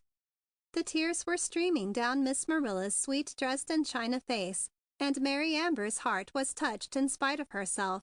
She came and put her arm around Miss Marilla's shoulder and drew her down the steps and over to her own home, closing the door carefully first so her mother needn't be troubled about it. Mary Amber always had tact when she wanted to use it. Where was he going, dear? She asked sympathetically, with a view to making out a good case for the soldier without Miss Marilla's bothering further about him. I don't know, sobbed Miss Marilla. He just thought he ought not to stay and bother me. Here, see his note. Well, I'm glad he had some sense, said Mary Amber with satisfaction. He was perfectly right about not staying to bother you. She took the little crumpled note and smoothed it out. Oh, my dear, you don't understand, sobbed Miss Marilla. He's been such a good, dear boy, and so ashamed he had troubled me. And really, Mary, he'll not be able to stand it. Why, you ought to see how little clothes he had, so thin, and cotton underwear. I washed them and mended them, but he ought to have an overcoat. Oh, well, he'll go to the city and get something warm and go to a hospital if he falls sick, said Mary Amber comfortably. I wouldn't worry about him. He's a soldier. He's stood lots worse things than a little cold. He'll look out for himself. Don't, said Miss Marilla fiercely. Don't say that, Mary. You don't understand. He is sick, and he's all the soldier boy I've got. He can't be gone very far, and he really isn't able to walk. He's weak. I just can't stand it to have him go this way. Mary Amber looked at her with a curious light in her eyes. "And yet, Auntie Rill, you know it was fine of him to do it," she said, with a dancing dimple in the corner of her mouth. "Well, I see what you want, and much as I hate to, I'll take my car and scour the country for him. What time did you say he left?" "Oh, Mary Amber," Miss Marilla smiled through her tears. "You're a good girl. I knew you'd help me. I'm sure you can find him if you try. He can't have been gone over an hour, not much, for I've only fixed the chicken and put my bread in the pan since I left him. I suppose he went back to the village, but there hasn't been any train since 10, and you say he was still there at 10. He's likely waiting at the station for the 12 o'clock. I'll speed up and get there before it comes. I have 15 minutes. Glancing at her wristwatch. I guess I can make it." "I'm not so sure he went that way," said Miss Marilla, looking up the road past Mary Amber's house. "He was on his way up that way when—" And then Miss Marilla suddenly shut her mouth and did not finish the sentence. Mary Amber gave her another curious, discerning look and nodded brightly. "You go in and get warm, Auntie Rill. Leave that soldier to me. I'll bring him home." Then she sped back through the hedge to the little garage, and in a few minutes was speeding down the road toward the station. Miss Marilla watched her in troubled silence, and then, putting on her cape that always hung handy by the hall door, walked a little distance up the road, straining her old eyes but seeing nothing.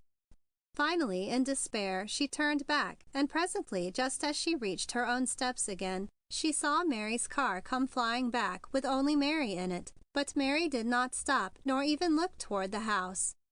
She sped on up the road this time, and the purring of the engine was sweet music to Miss Marilla's ears. Dear Mary Amber, how she loved her!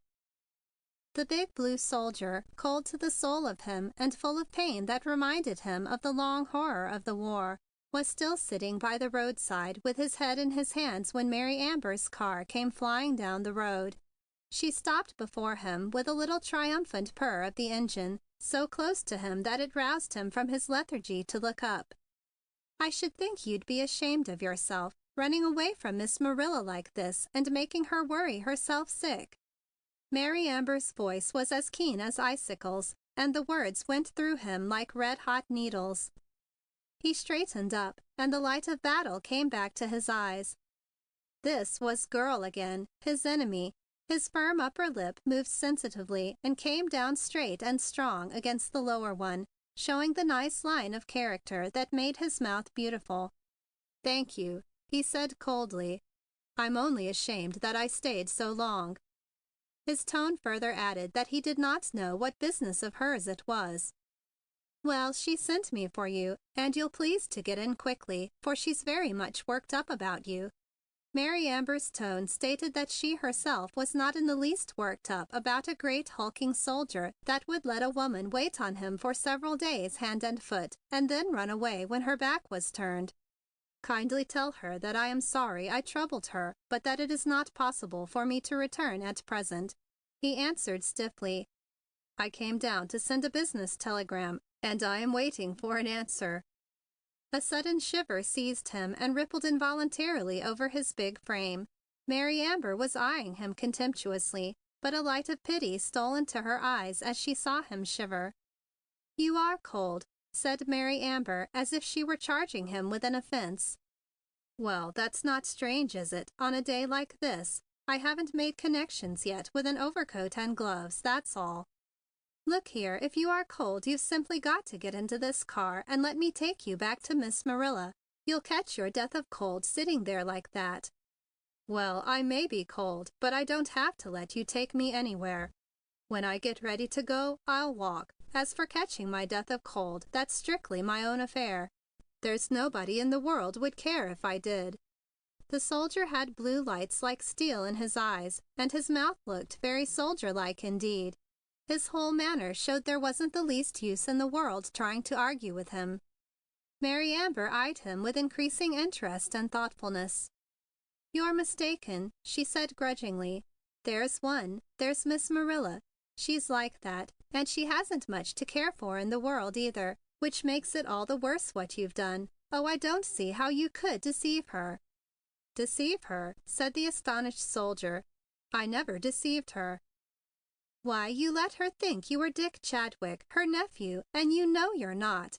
I knew you weren't the minute I saw you, even before I found Dick's telegram in the stove saying he couldn't come. And then I asked you a lot of questions to find out for sure, and you couldn't answer one of them right. Her eyes were sparkling, and there was an eager look in her face, like an appeal, almost as if she wanted him to prove what she was saying was not true.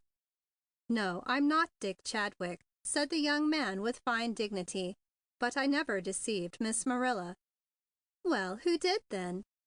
There was disappointment and unbelief in Mary Amber's voice. Nobody. She isn't deceived. It was she who tried to deceive you. What do you mean? I mean, I guess she wanted you to think I was her nephew. She was mortified, I guess, because he didn't turn up, and she didn't want you to know. So she asked me to dinner to fill in. I didn't know anybody was there till just as I was going in the door. Then I had to go and get sick in the night and ruin the whole thing. I was a fool to give in to her, of course, and stay that night, but it did sound good to have a real night's sleep in a bed. I didn't think I was such a softy as to get out of my head and be on her hands like that. But you needn't worry. I intend to make it up to her fully, just as soon as I can lay my hands on some funds. He suddenly broke into a fit of coughing, so hoarse and croupy as to alarm even Mary Amber's cool contempt. She reached back in the car and, grasping a big fur coat, sprung out on the hard ground and threw the coat about him, tucking it around his neck and trying to fasten a button under his chin against his violent protest. You're very kind, he gasped loftily as soon as he could recover his breath. But I can't put that on, and I'm going down to the telegraph office now to see if my wire has come yet. Look here, said Mary Amber in quite a different tone. I'm sorry I was so suspicious. I see I didn't understand. I ask your pardon, and won't you please put on this coat and get into this car and let me take you home quick? I'm really very much troubled about you. The soldier looked up in surprise at the gentleness, and almost his heart melted. The snarly look about his mouth and eyes disappeared, and he seemed a bit confused. Thank you, he said simply. I appreciate that, but I can't let you help me, you know. Oh, please, she said, a kind of little girl alarm springing into her eyes. I won't know what to say to Miss Marilla. I promised her to bring you back, you know. His eyes and lips were hardening again. She saw he did not mean to yield, and Mary Amber was not used to being balked in her purposes. She glanced down the road, and a sudden light came into her eyes and brought a dimple of mischief into her cheek. You'll have to, for my sake, she said hurriedly in a lower tone. There's a car coming with some people in it, I know, and they will think it awfully strange for me to be standing here on a lonely roadside talking to a strange soldier sitting on a log on a day like this. Hurry. Lyman Gage glanced up, saw the car coming swiftly, saw, too, the dimple of mischief, but with an answering light of gallantry in his own eyes, he sprang up and helped her into the car. The effort brought on another fit of coughing, but as soon as he could speak, he said, You can take me down to that little telegraph office, if you please, and drop me there. Then nobody will think anything about it. I'll take you to the telegraph office if you'll be good and put that coat on right and button it, said Mary Amber commandingly. She had him in the car now, and she knew she could go so fast he could not get out. But I won't stop there unless you promise me, on your honor as a soldier, that you won't get out or make any more trouble about my taking you back to Miss Marilla. The soldier looked very bulky indeed, and his firm mouth got itself into fine shape again, till he looked into Mary Amber's eyes and saw the saucy, beautiful lights there, and then he broke down laughing. Well, you've caught me by guile, he said, and I guess we're about even. I'll go back and make my adieus myself to Miss Marilla. A little curve of satisfaction settled about Mary Amber's mouth. Put that coat on, please, she said, and the soldier put it on gratefully. He was beginning to feel a reaction from his battle with Mary Amber, and now that he was defeated, the coat seemed most desirable. Don't you think it would be a good idea if you would tell me who you really are? Asked Mary Amber. It might save some embarrassment. Why, certainly, said the soldier in surprise. It hadn't occurred to me, that's all. I'm Lyman Gage of Chicago. He named also his rank and regiment in the army. Then looking at her curiously, he said, hesitating, I'm perfectly respectable, you know. I don't really make a practice of going around sponging on unprotected ladies. Her cheeks flamed a gorgeous scarlet, and her eyes looked rebuked. I suppose I ought to apologize, she said, but really, you know, it looked rather peculiar to me. She stopped suddenly, for he was seized with another fit of coughing, which had so shrill a sound that she involuntarily turned to look at him with anxious eyes. I suppose it did look strange, he managed to say at last.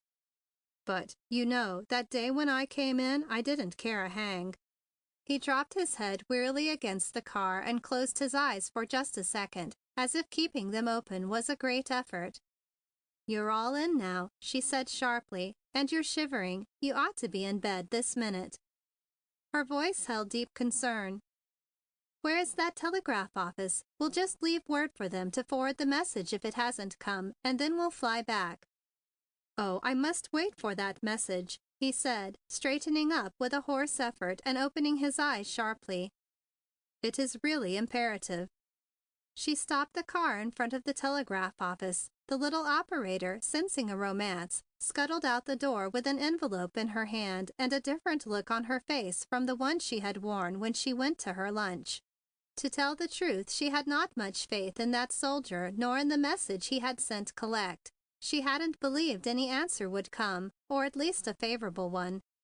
Now she hurried across the pavement to the car, studying Mary Amber's red tam as she talked and wondering whether she could make one like it out of the red lining of an old army cape she had.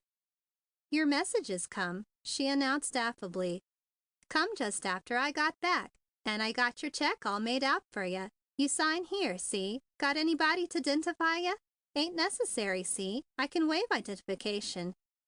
I can identify him, spoke up Mary Amber with cool dignity, and the soldier looked at her wonderingly. That was a very different tone from the one she had used when she came after him. After all, what did Mary Amber know about him?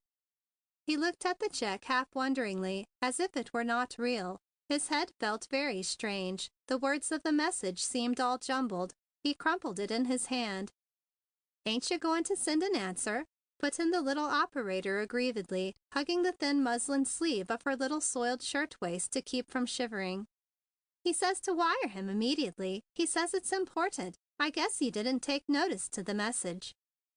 The soldier tried to smooth out the crumpled paper with his numb fingers, and Mary Amber, seeing that he was feeling very miserable, took it from him and capably put it before him. Am sending you 1,000. Wire me your post office address immediately. Good news. Important. Signed, Arthur J. Watkins. I guess I can't answer that now, said the soldier, trying his best to keep his teeth from chattering. I don't just know. Here, I'll write it for you, said Mary with sudden understanding. You better have it sent in Aunt Rill's care, and then you can have it forwarded anywhere, you know. I'll write it for you. And she took a silver pencil from the pocket of her coat and wrote the telegram rapidly on a corner she tore from the first message, handing it out for his inspection and then passing it on to the operator, who gathered it in capably. Send this collect too, I suppose, she called after the car as it departed.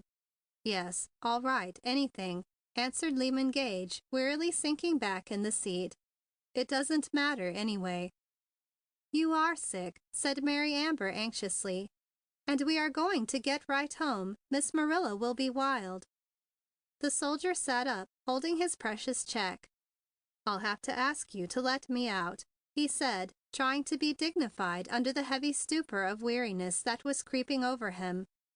I've got to get to a bank. Oh, must you today? Couldn't we wait till tomorrow or till you feel better? Said Mary anxiously. No, I must go now, he insisted doggedly. Well, there's a bank on the next corner, she said, and it must be about closing time. She shoved her sleeve back and glanced at her watch. Just 5 minutes of 3. We'll stop, but you'll promise to hurry, won't you? I want to get you home. I'm worried about you. Lehman Gage cast her another of those wondering looks, like a child unused to kindness suddenly being spoiled. It made her feel as if she wanted to cry. All the mother in her came to her eyes. She drew up in front of the bank and got out after him. "I'll go in with you," she said. "They know me over here, and it may save you trouble." "You're very kind," he said almost curtly. "I dislike to make you so much trouble." Perhaps it was owing to Mary's presence that the transaction went through without question, and in a few minutes more they were back in the car again, Mary tucking in her big patient fussily. "You're going to put this around your neck," she said, drawing a bright woolly scarf from her capacious coat pocket. "And around your head," she added, drawing a fold comfortingly around his ears and the back of his head. "And keep it over your nose and mouth. Breathe through it. Don't let this cold air get into your lungs," she finished with a businesslike air as if she were a nurse. She drew the ends of the scarf around, completely hiding everything but his eyes, and tucked the ends into the neck of the fur coat. Then she produced another blanket from some region beneath her feet and tucked that carefully around him. It was wonderful being taken care of in this way. If he only had not been so cold, so tired, and so sore all over, he could have enjoyed it. The scarf had a delicate aroma of spring and violets, something that reminded him of pleasant things in the past, but it all seemed like a dream. They were skimming along over the road up which he had come at so laborious a pace, and the icy wind cut his eyeballs. He closed his eyes, and a hot curtain seemed to shut him out from a weary world. Almost he seemed to be spinning away into space. He tried to open his mouth under the woolen fragrance and speak, but his companion ordered him sharply to be still till he got where it was warm, and a sharp cough like a knife caught him. So he sank back again into the perfumed silence of the fierce heat and cold that seemed to be raging through his body, and continued the struggle to keep from drifting into space. It did not seem quite gallant or gentlemanly to say nothing, nor soldierly to drift away like that when she was being so kind. And then a curious memory of the other girl drifted around in the frost of his breath mockingly, as if she were laughing at his situation, almost as if she had put him there and was glad. He tried to shake this off by opening his eyes and concentrating them on Mary Amber as she sat sternly at her wheel, driving her little machine for all it was worth, her eyes anxious and the flush on her cheek bright and glowing. The fancy came to him that she was in league with him against the other girl.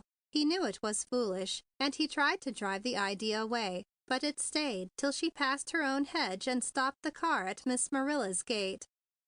Then it seemed to clear away, and common sense reigned for a few brief moments while he stumbled out of the car and staggered into Miss Marilla's parlor, and into the warmth and cheer of that good woman's almost tearful, affectionate welcome. "I want you to take that," he said hoarsely, pressing into her hand the roll of bills he had got at the bank. And then he slid down into a big chair, and everything whirled away again.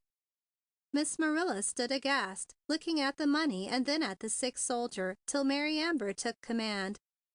He never remembered just what happened, nor knew how he got upstairs and into the great, warm, kind bed again, with hot broth being fed him, and hot water bags in places needing them. He did not hear them call the doctor on the telephone, nor know just when Mary Amber slipped away down to her car again and rode away. But Mary Amber knew this was the afternoon when the Purlingbrook Chronicle went to press, and she had an item that must get in.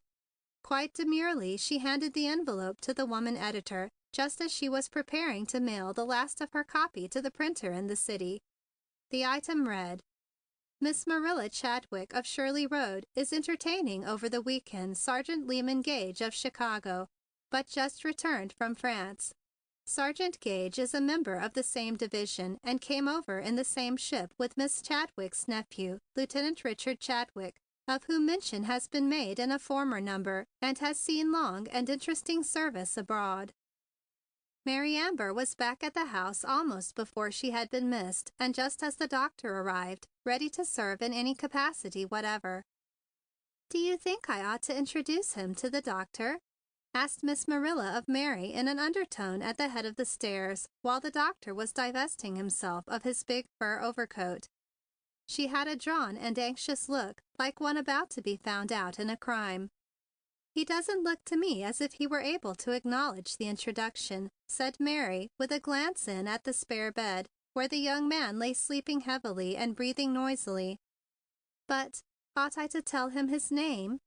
"That's all right, Auntie Rill," said Mary easily. "I told him his name was Gage when I phoned and said he was in the same division with your nephew. It isn't necessary for you to say anything about it." Miss Marilla paused and eyed Mary strangely with a frightened, appealing look, and then with growing relief. So Mary knew. She sighed and turned back to the sick room with a comforted expression growing round her mouth. But the comforted expression changed once more to anxiety, and self was forgotten utterly when Miss Marilla began to watch the doctor's face as the examination progressed. "What has this young man been doing?" he growled, rising from a position on his knees where he had been listening to the soldier's breathing with an ever-increasing frown. Miss Marilla looked at Mary quite frightened, and Mary stepped into the breach. "He had a heavy cold when he came here, and Miss Chadwick nursed him, and he was doing nicely. But he ran away this morning. He had some business to attend to and slipped away before anybody could stop him. He got very much chilled, I think." "I should say he did!" exclaimed the doctor. "Young fool! I suppose he thought he could stand anything because he went through the war. Well, he'll get his now. He's in for pneumonia. I'm sorry, Miss Chadwick, but I'm afraid you've got a bad case on your hands. Would you like to have me phone for an ambulance and get him to the hospital? I think it can be done at once with a minimum of risk." "Oh, no, no," said Miss Marilla, clasping one pale hand and then the other nervously. "I couldn't think of that. At least, not unless you think it's necessary. Not unless you think it's a risk to stay here. You see, that is, he's almost like my own nephew." She lifted appealing eyes. "Oh, I beg your pardon," he said with a look of relief. "In that case, he's to be congratulated. But, madam, you'll have your hands full before you are through. He's made a very bad start indeed. When these big husky fellows get sick, they do it thoroughly, you know. Now, if you'll just step over here, Miss Mary, I'll explain to you both about this medicine. Give this every half hour till I get back. I'll run up here again in about 2 hours. I've got to drive over to Plush Mills now to an accident case. But I'll be back as quick as I can. I want to watch this fellow pretty closely for the first few hours." When the doctor was gone, Mary Amber and Miss Marilla stood one on each side of the bed and looked at each other, making silent covenant together over the sick soldier. "Now," said Mary Amber softly, "I'm going down to the kitchen to look after things. You just sit here and watch him. I'll run over first to put the car away and tell Mother I'll stay with you tonight." "Oh, Mary Amber, you mustn't do that," said Miss Marilla anxiously. "I never meant to get you into all this scrape. Your mother won't like it at all. I'll get along all right. And anyway, if I find I can't, I'll get Molly Poke to come and help me. Mother will be perfectly satisfied to have me help you in any way I can," said Mary Amber with a light in her eyes. "And as for Molly Poke, if I can't look after you better than she can, I'll go and hide my head. You can get Molly Poke when I fail, but not till then. Now, Auntie Rill, go sit down in the rocking chair and rest. Didn't I tell you I'd help get that turkey dinner? Well, the dinner isn't over yet, that's all. And I owe the guest an apology for misjudging him. He's all right, and we've got to pull him through, Auntie Rill. So here goes." Mary Amber gave Miss Marilla a loving squeeze and sped down the stairs. Miss Marilla sat down to listen to the heavy breathing of the sick soldier and watch the long dark lashes on the sunken tanned cheeks. End of chapter 6.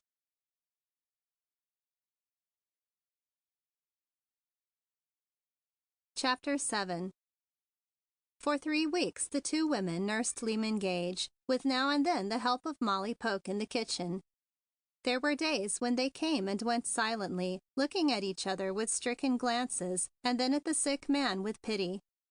and Mary Amber went and looked at the letter lying on the bureau and wondered whether she ought to telegraph that man who had sent the soldier the money that day. Another letter had arrived, and then a telegram, all from Chicago. Then Mary Amber and Miss Marilla talked it over and decided to make some reply.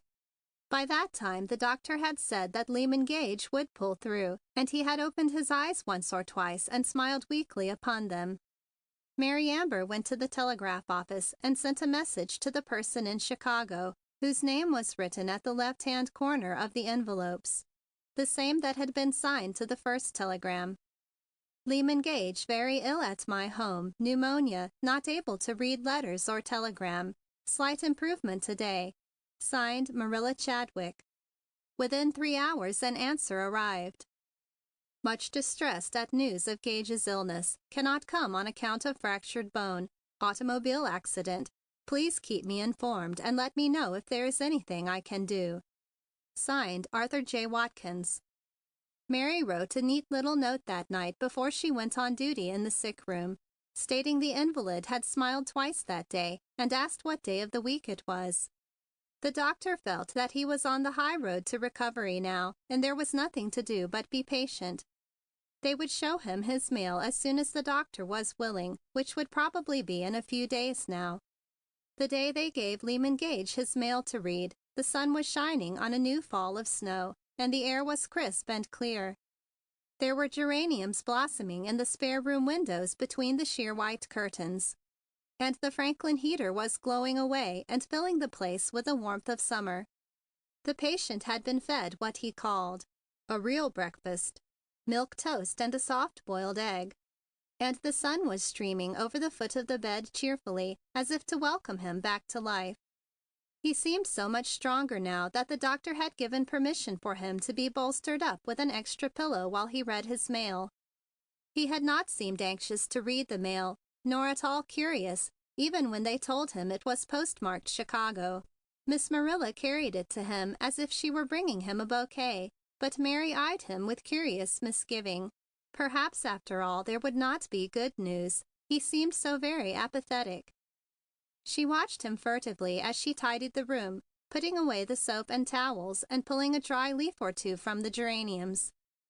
He was so still, and it took him so long to make up his mind to tear open the envelopes after he had them in his thin, pale hand. It almost seemed as if he dreaded them like a blow and was trying to summon courage to meet them. Once, as she looked at him, his eyes met hers with a deprecatory smile, and to cover her confusion, she spoke impulsively. "You don't seem deeply concerned about the news," she said brightly. He smiled again, almost sadly. "Well, no," he said thoughtfully. "I can't say I am. There really isn't anything much left in which to be interested.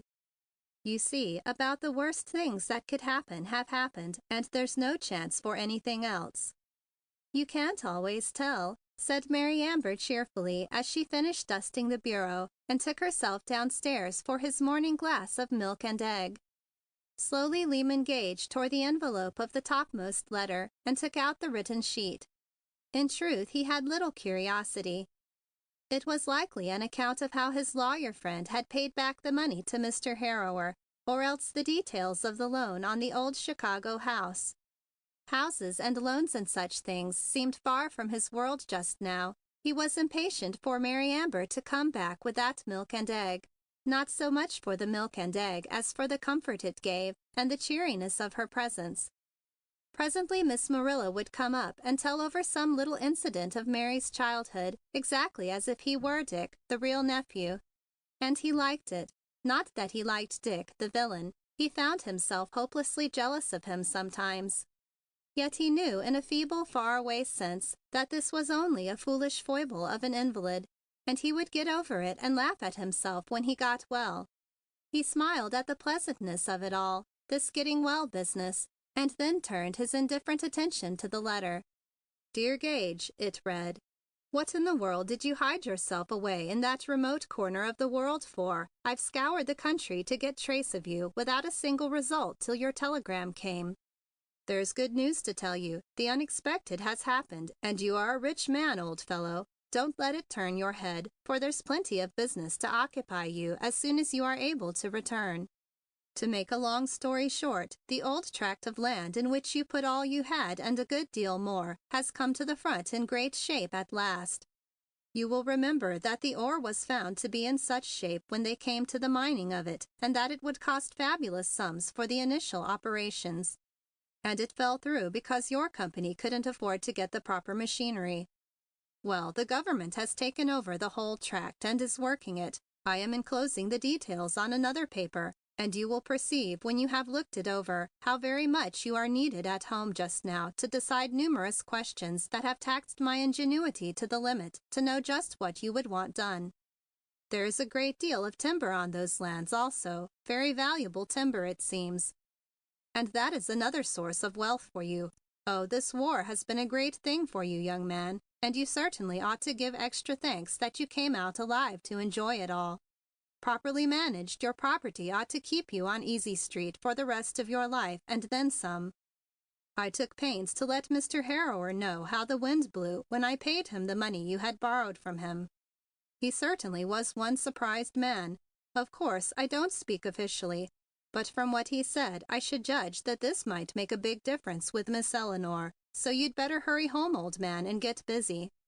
The sun is shining and the war is over. Yours fraternally as well as officially, Arthur J. Watkins. Over the first part of the letter, Lyman Gage dallied comfortably, as he might have done with his grapefruit or the chicken on toast they had promised him for lunch. He had lost his sense of world values for the time being, and just now a fortune was not more than a hot water bag when one's feet were cold.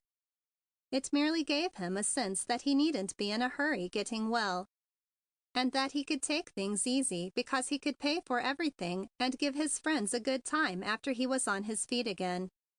In short, he was no longer a beggar on Miss Marilla's bounty with only $1,000 between him and debt or even the poorhouse. But when he came to that last paragraph, his face suddenly hardened, and into his eyes there came a glint of steel as of old, while his jaw set sternly and lines came around his mouth, hard, bitter lines. So it was that had been the matter with Eleanor, was it? She had not grown tired of him so much, but had wanted more money than she thought he would be able to furnish for a long time. He stared off into the room, not seeing its cozy details for the first time since he began to get well. He was looking at the vision of the past, trying to conjure up a face whose loveliness had held for him no imperfections. He was looking at it clearly now as it rose dimly in vision against the gray of Miss Marilla's spare room wall. And for the first time he saw the spoiled underlip with the selfish droop at its corners, the pout when she could not have her own way, the frown of the delicate brows, the petulant tapping of a dainty foot, the proud lifted shoulder, the haughty stare, the cold tones and crushing contempt that were hers sometimes. These had seldom been for him, and when he had seen them he had called them beautiful and had gloried in them. Fool that he was! Why had he been so blind when there were girls in the world like, well, say like Mary Amber? Misjudging Eleanor? Well, perhaps, but somehow he did not believe he was. Something had cleared his vision. He began to remember things in Eleanor Harrower that he had never called by their true names before. It appeared more than likely that Eleanor had deliberately left him for a richer man, and that it was entirely possible, under the changed circumstances, that she might leave the richer man for him if he could prove he was the richer of the two. Bah! What a thing to get well to! Why did there have to be things like that in the world? Well, it mattered very little to him what Eleanor did. It might make a difference with her, but it would make no difference to him. There were things in that letter of hers that had cut too deep. He could never forget them. No, never. Not even if she came crawling to his feet and begging him to come back to her. As for going back to Chicago, business be hanged. He was going to stay right here and get well. A smile melted out on his lips, and comfort settled down about him as he heard Mary Amber's step on the stairs and the soothing clink of the spoon in the glass of egg and milk. "Good news?" asked Mary Amber as she shoved up the little serving table and prepared to administer the egg and milk. "Oh, so," he answered with a smile, sweeping the letters away from him and looking at the foaming glass with eager eyes. "Why, you haven't opened them all." Mary Amber laughed. "Oh, haven't I?" he said impatiently, sweeping them up and tearing them open wholesale with only a glance at each, then throwing them back on the coverlet again. "Nothing but the same old thing, hounding me back to Chicago." He grinned. "I'm having much too good a time to get well too fast, you may be sure." Somehow the room seemed cozier after that, and his sleep the sweeter when he took his nap. He ate his chicken on toast slowly to prolong the happy time, and he listened and smiled with deep relish at the little stories Miss Marilla told of Mary Amber's childhood. The gingerbread men with currant eyes, the naughty Dick who stole them. This world he was in now was such a happy, clean little world, so simple and so good. Oh, if he could have known a world like this earlier in his life! If only he could have been the hapless Dick in reality! Molly Poke was established in the kitchen downstairs now, and Miss Marilla hovered over her anxiously, leaving the entertaining of the invalid much to Mary Amber, who wrote neat business letters for him, telling his lawyer friend to do just as he pleased with everything till he got back, and who read stories and bits of poems and played chess with him as soon as the doctor allowed. Oh, they were having a happy time, the three of them. Miss Marilla hovered over the two as if they had been her very own children. And then one lovely winter afternoon, when they were discussing how perhaps they might take the invalid out for a ride in the car some day next week, the fly dropped into the ointment. It was as lovely a fly as ever walked on tiny French heels, and came in a limousine lined with gray duvetine and electrically heated, and graced with hothouse rosebuds in a slender glass behind the chauffeur's right ear. She picked her way daintily up the snowy walk, surveyed the house and grounds critically as far as the amber hedge, and rang the bell peremptorily. Miss Marilla went to the front door, for Molly Poke was busy making cream puffs and couldn't stop. When she saw the little fly standing haughtily on the porch, swathed in a gorgeous moleskin cloak with a voluminous collar of tailless ermine and a little toque made of coral velvet embroidered in silver, she thought right away of a spider, a very beautiful spider, it's true, but all the same a spider. And when the beautiful red lips opened and spoke, she thought so all the more. "I have come to see Lyman Gage," she announced freezingly, looking at Miss Marilla with the glance one gives to a servant. Miss Marilla cast a frightened glance of discernment over the beautiful little face, for it was beautiful, there was no mistaking that, very perfectly beautiful, though it might have been only superficially so. Miss Marilla was not used to seeing skin that looked like soft rose leaves in baby perfection on a person of that age. Great baby eyes of blue set wide, with curling dark lashes, eyebrows that seemed drawn by a fairy brush, lips of such ruby red pout, and a nose chiseled in warm marble. Peaches and cream floated through her startled mind, and it never occurred to her that it was not natural.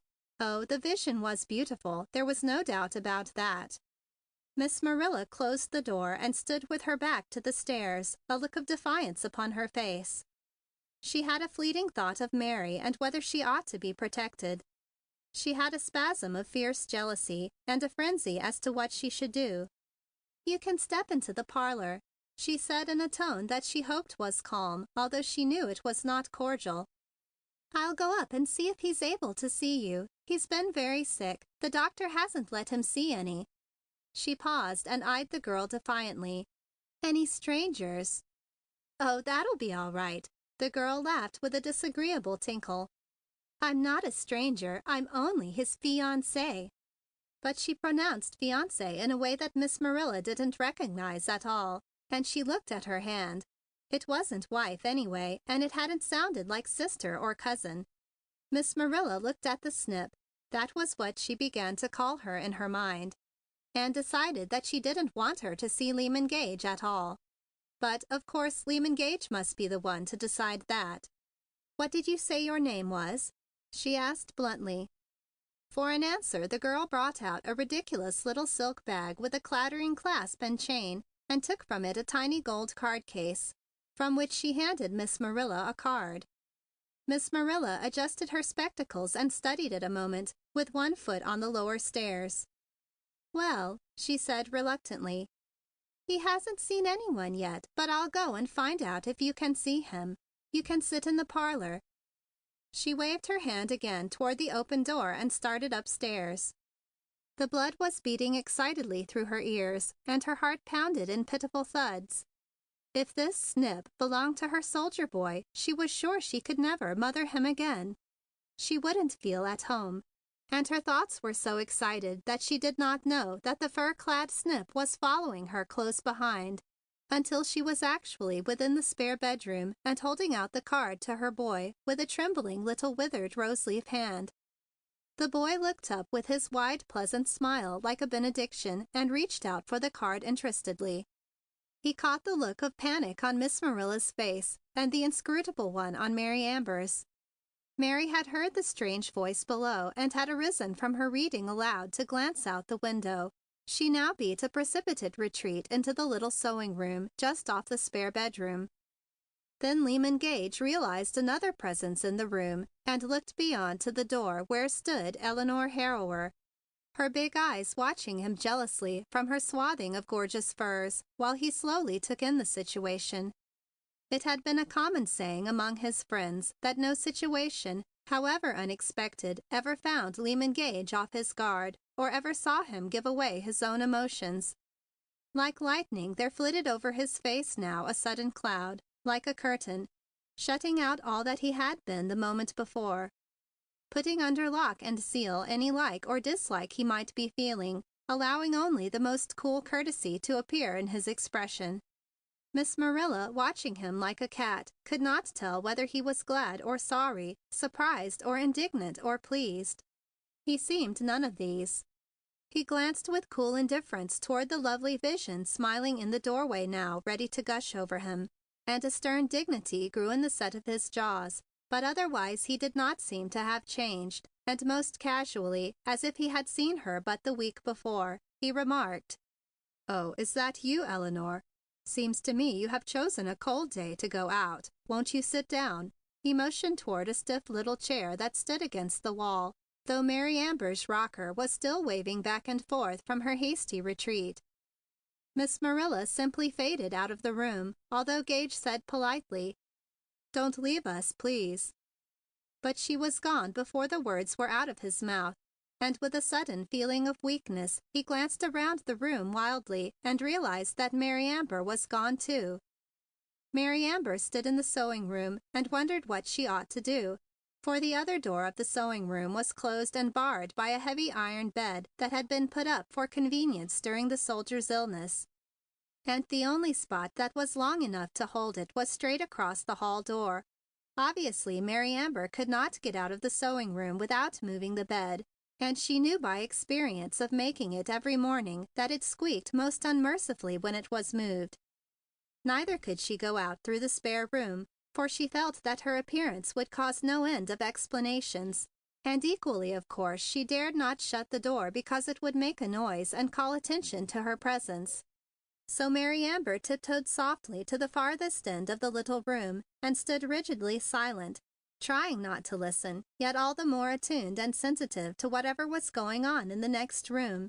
She fairly held her breath lest they should hear her, and pressed her fingers upon her hot eyeballs as if that would shut out the sound. "That's scarcely the way I expected you to meet me, Limey," in the sweet lilt of Eleanor Harrower's pampered voice. "I was scarcely expecting you, you know, after what has happened," came chillingly in Lyman Gage's voice, a bit high and hollow for his illness, and all the cooler for that. "I couldn't stay away when I knew you were ill, Limey dear." The voice was honeyed sweet now. "What had that to do with it?" The tone was almost vicious. "You wrote that we had grown apart, and it was true. You are engaged to another man." "Well, can't I change my mind?"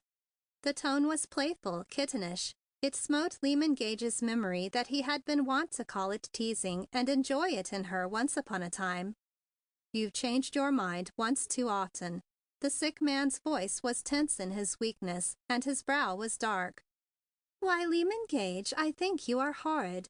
cried the girl with a hint of indignant tears in her voice. Here I come a long journey to see you when you're sick, and you meet me that way and taunt me. It's not like you. You don't seem a bit glad to see me. Perhaps there's someone else." The voice had a taunt in it now and an assurance that expected to win out in the end, no matter to what she might have to descend to gain her point. But she had reckoned without knowledge, for Lyman Gage remembered the picture he had torn to bits in the dying light of the sunset and trampled in the road. Those same brilliant eyes, that soft-tinted cheek, those painted lips that had smiled impudently up at him that way as he had ground them beneath his heel. And this was Girl, his natural enemy, who would play with him at her pleasure and toss him away when he was no longer profitable to her, expecting to find him ready at a word again when circumstances changed. He straightened up with sudden strength and caught her words with a kind of joyful triumph. "Yes, there is someone else. Mary Amber." Mary Amber, trying not to hear, caught her name, heard the sound in his voice like to the little chick that calls its mother when the hawk appears, and suddenly her fear vanished. She turned and walked with steady step and bright eyes straight into the spare bedroom, a smile upon her lips and a rose upon her cheeks that needed no cosmetics to enhance its beauty. "Did you call me, Lyman?" she said, looking straight at him with rescue in her eyes. He put out his hand to her, and she went and stood by the bed, over across from the visitor, who had turned and was staring amazedly, insolently at her now. Lyman Gage put out his big wasted hand and gathered Mary Amber's hand in his, and she let him. "Mary," said Lyman Gage possessively, and there was both boldness and appeal in his eyes as he looked at her. "I want Miss Harrower to know you. Miss Amber, Miss Harrower." Eleanor Harrower had risen, with one hand on the back of her chair, and her crimson lips parted, a startled expression in her eyes. Her rich furs had fallen back and revealed a rich and vampish little frock beneath. But she was not thinking of her frock just then. She was looking from one to the other of the two before her. "I don't understand," she said haughtily. "Did you know her before?" Lyman Gage flashed a look at Mary for indulgence and answered happily. "Our friendship dates back to when we were children, and I spent a summer with my Aunt Marilla, teasing Mary and letting the sawdust out of her dolls." He gave a daring glance at Mary and found the twinkles in her eyes playing with the dimples at the corner of her mouth, and his fingers clung more warmly around hers.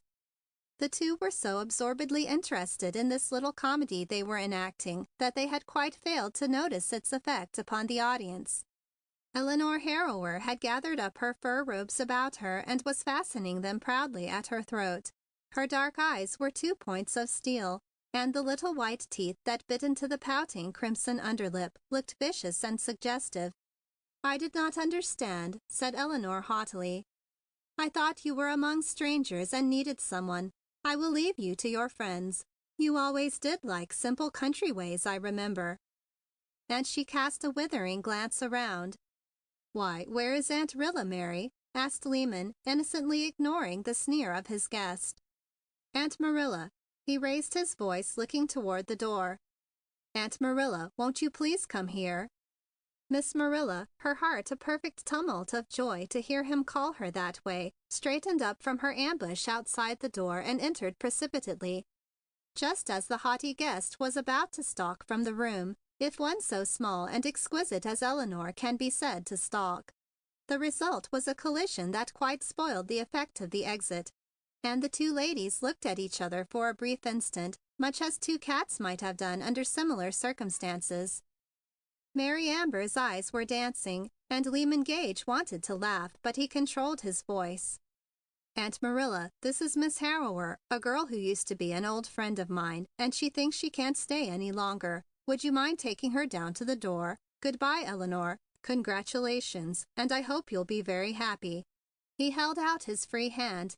The other still held Mary Amber's, and the smile upon his lips was full of merriment. But Eleanor Harrower ignored the hand and the congratulations, and drawing her fur mantle once more about her small haughty shoulders, she sailed from the room, her coral and silver toque held high, and her little red mouth drooping with scorn and defeat. Miss Marilla, all hospitality now that she understood, offered tea and cake, but was given no answer whatever. And so in joyous, wondering silence, she attended her soldier's guest to the door. Lyman Gage lay back on his pillows, his face turned away from Mary Amber, listening. But his hand still held Mary Amber's. And Mary Amber, standing quietly by his side, listening too, seemed to understand that the curtain had not fallen yet, not quite, upon the little play, for a smile wove in and out among the dimples near her lips, and her eyes were dancing little happy lights of mirth. It was not until the front door shut upon the guest and they heard the motor's soft purr as the car left the house that they felt the tenseness of the moment relax, and consciousness of their position stole upon them. "Mary, Mary Amber," whispered Lyman Gage softly, looking up into her face.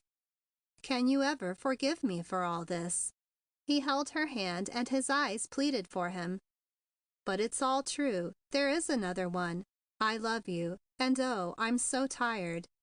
Mary Amber, can you forgive me and love me just a little bit?" Down upon her knees went Mary Amber beside the bed and gathered her soldier boy within her strong young arms, drawing his tired head upon her firm, sweet shoulder. When Miss Marilla trotted back upstairs on her weary, glad feet and put her head in at the door fearfully to see how her boy had stood the strain of the visitor, and to berate herself for having allowed a stranger to come up without warning, she found them so. Mary Amber soothing her patient to sleep by kisses on his tired eyelids, and the soldier's big pale hand enfolding Mary's little one contentedly, while the man's low voice growled tenderly, "Mary, you are the only girl I ever really loved. I didn't know there was a girl like you when I knew her." So Miss Marilla drew the door closed softly lest Molly Poke should come snooping round that way, and trotted off to the kitchen to see about some Charlotte Russe for supper, a great thankful gladness growing in her heart, for oh, suppose it had been that other hussy. End of chapter 7. End of The Big Blue Soldier by Grace Livingston Hill.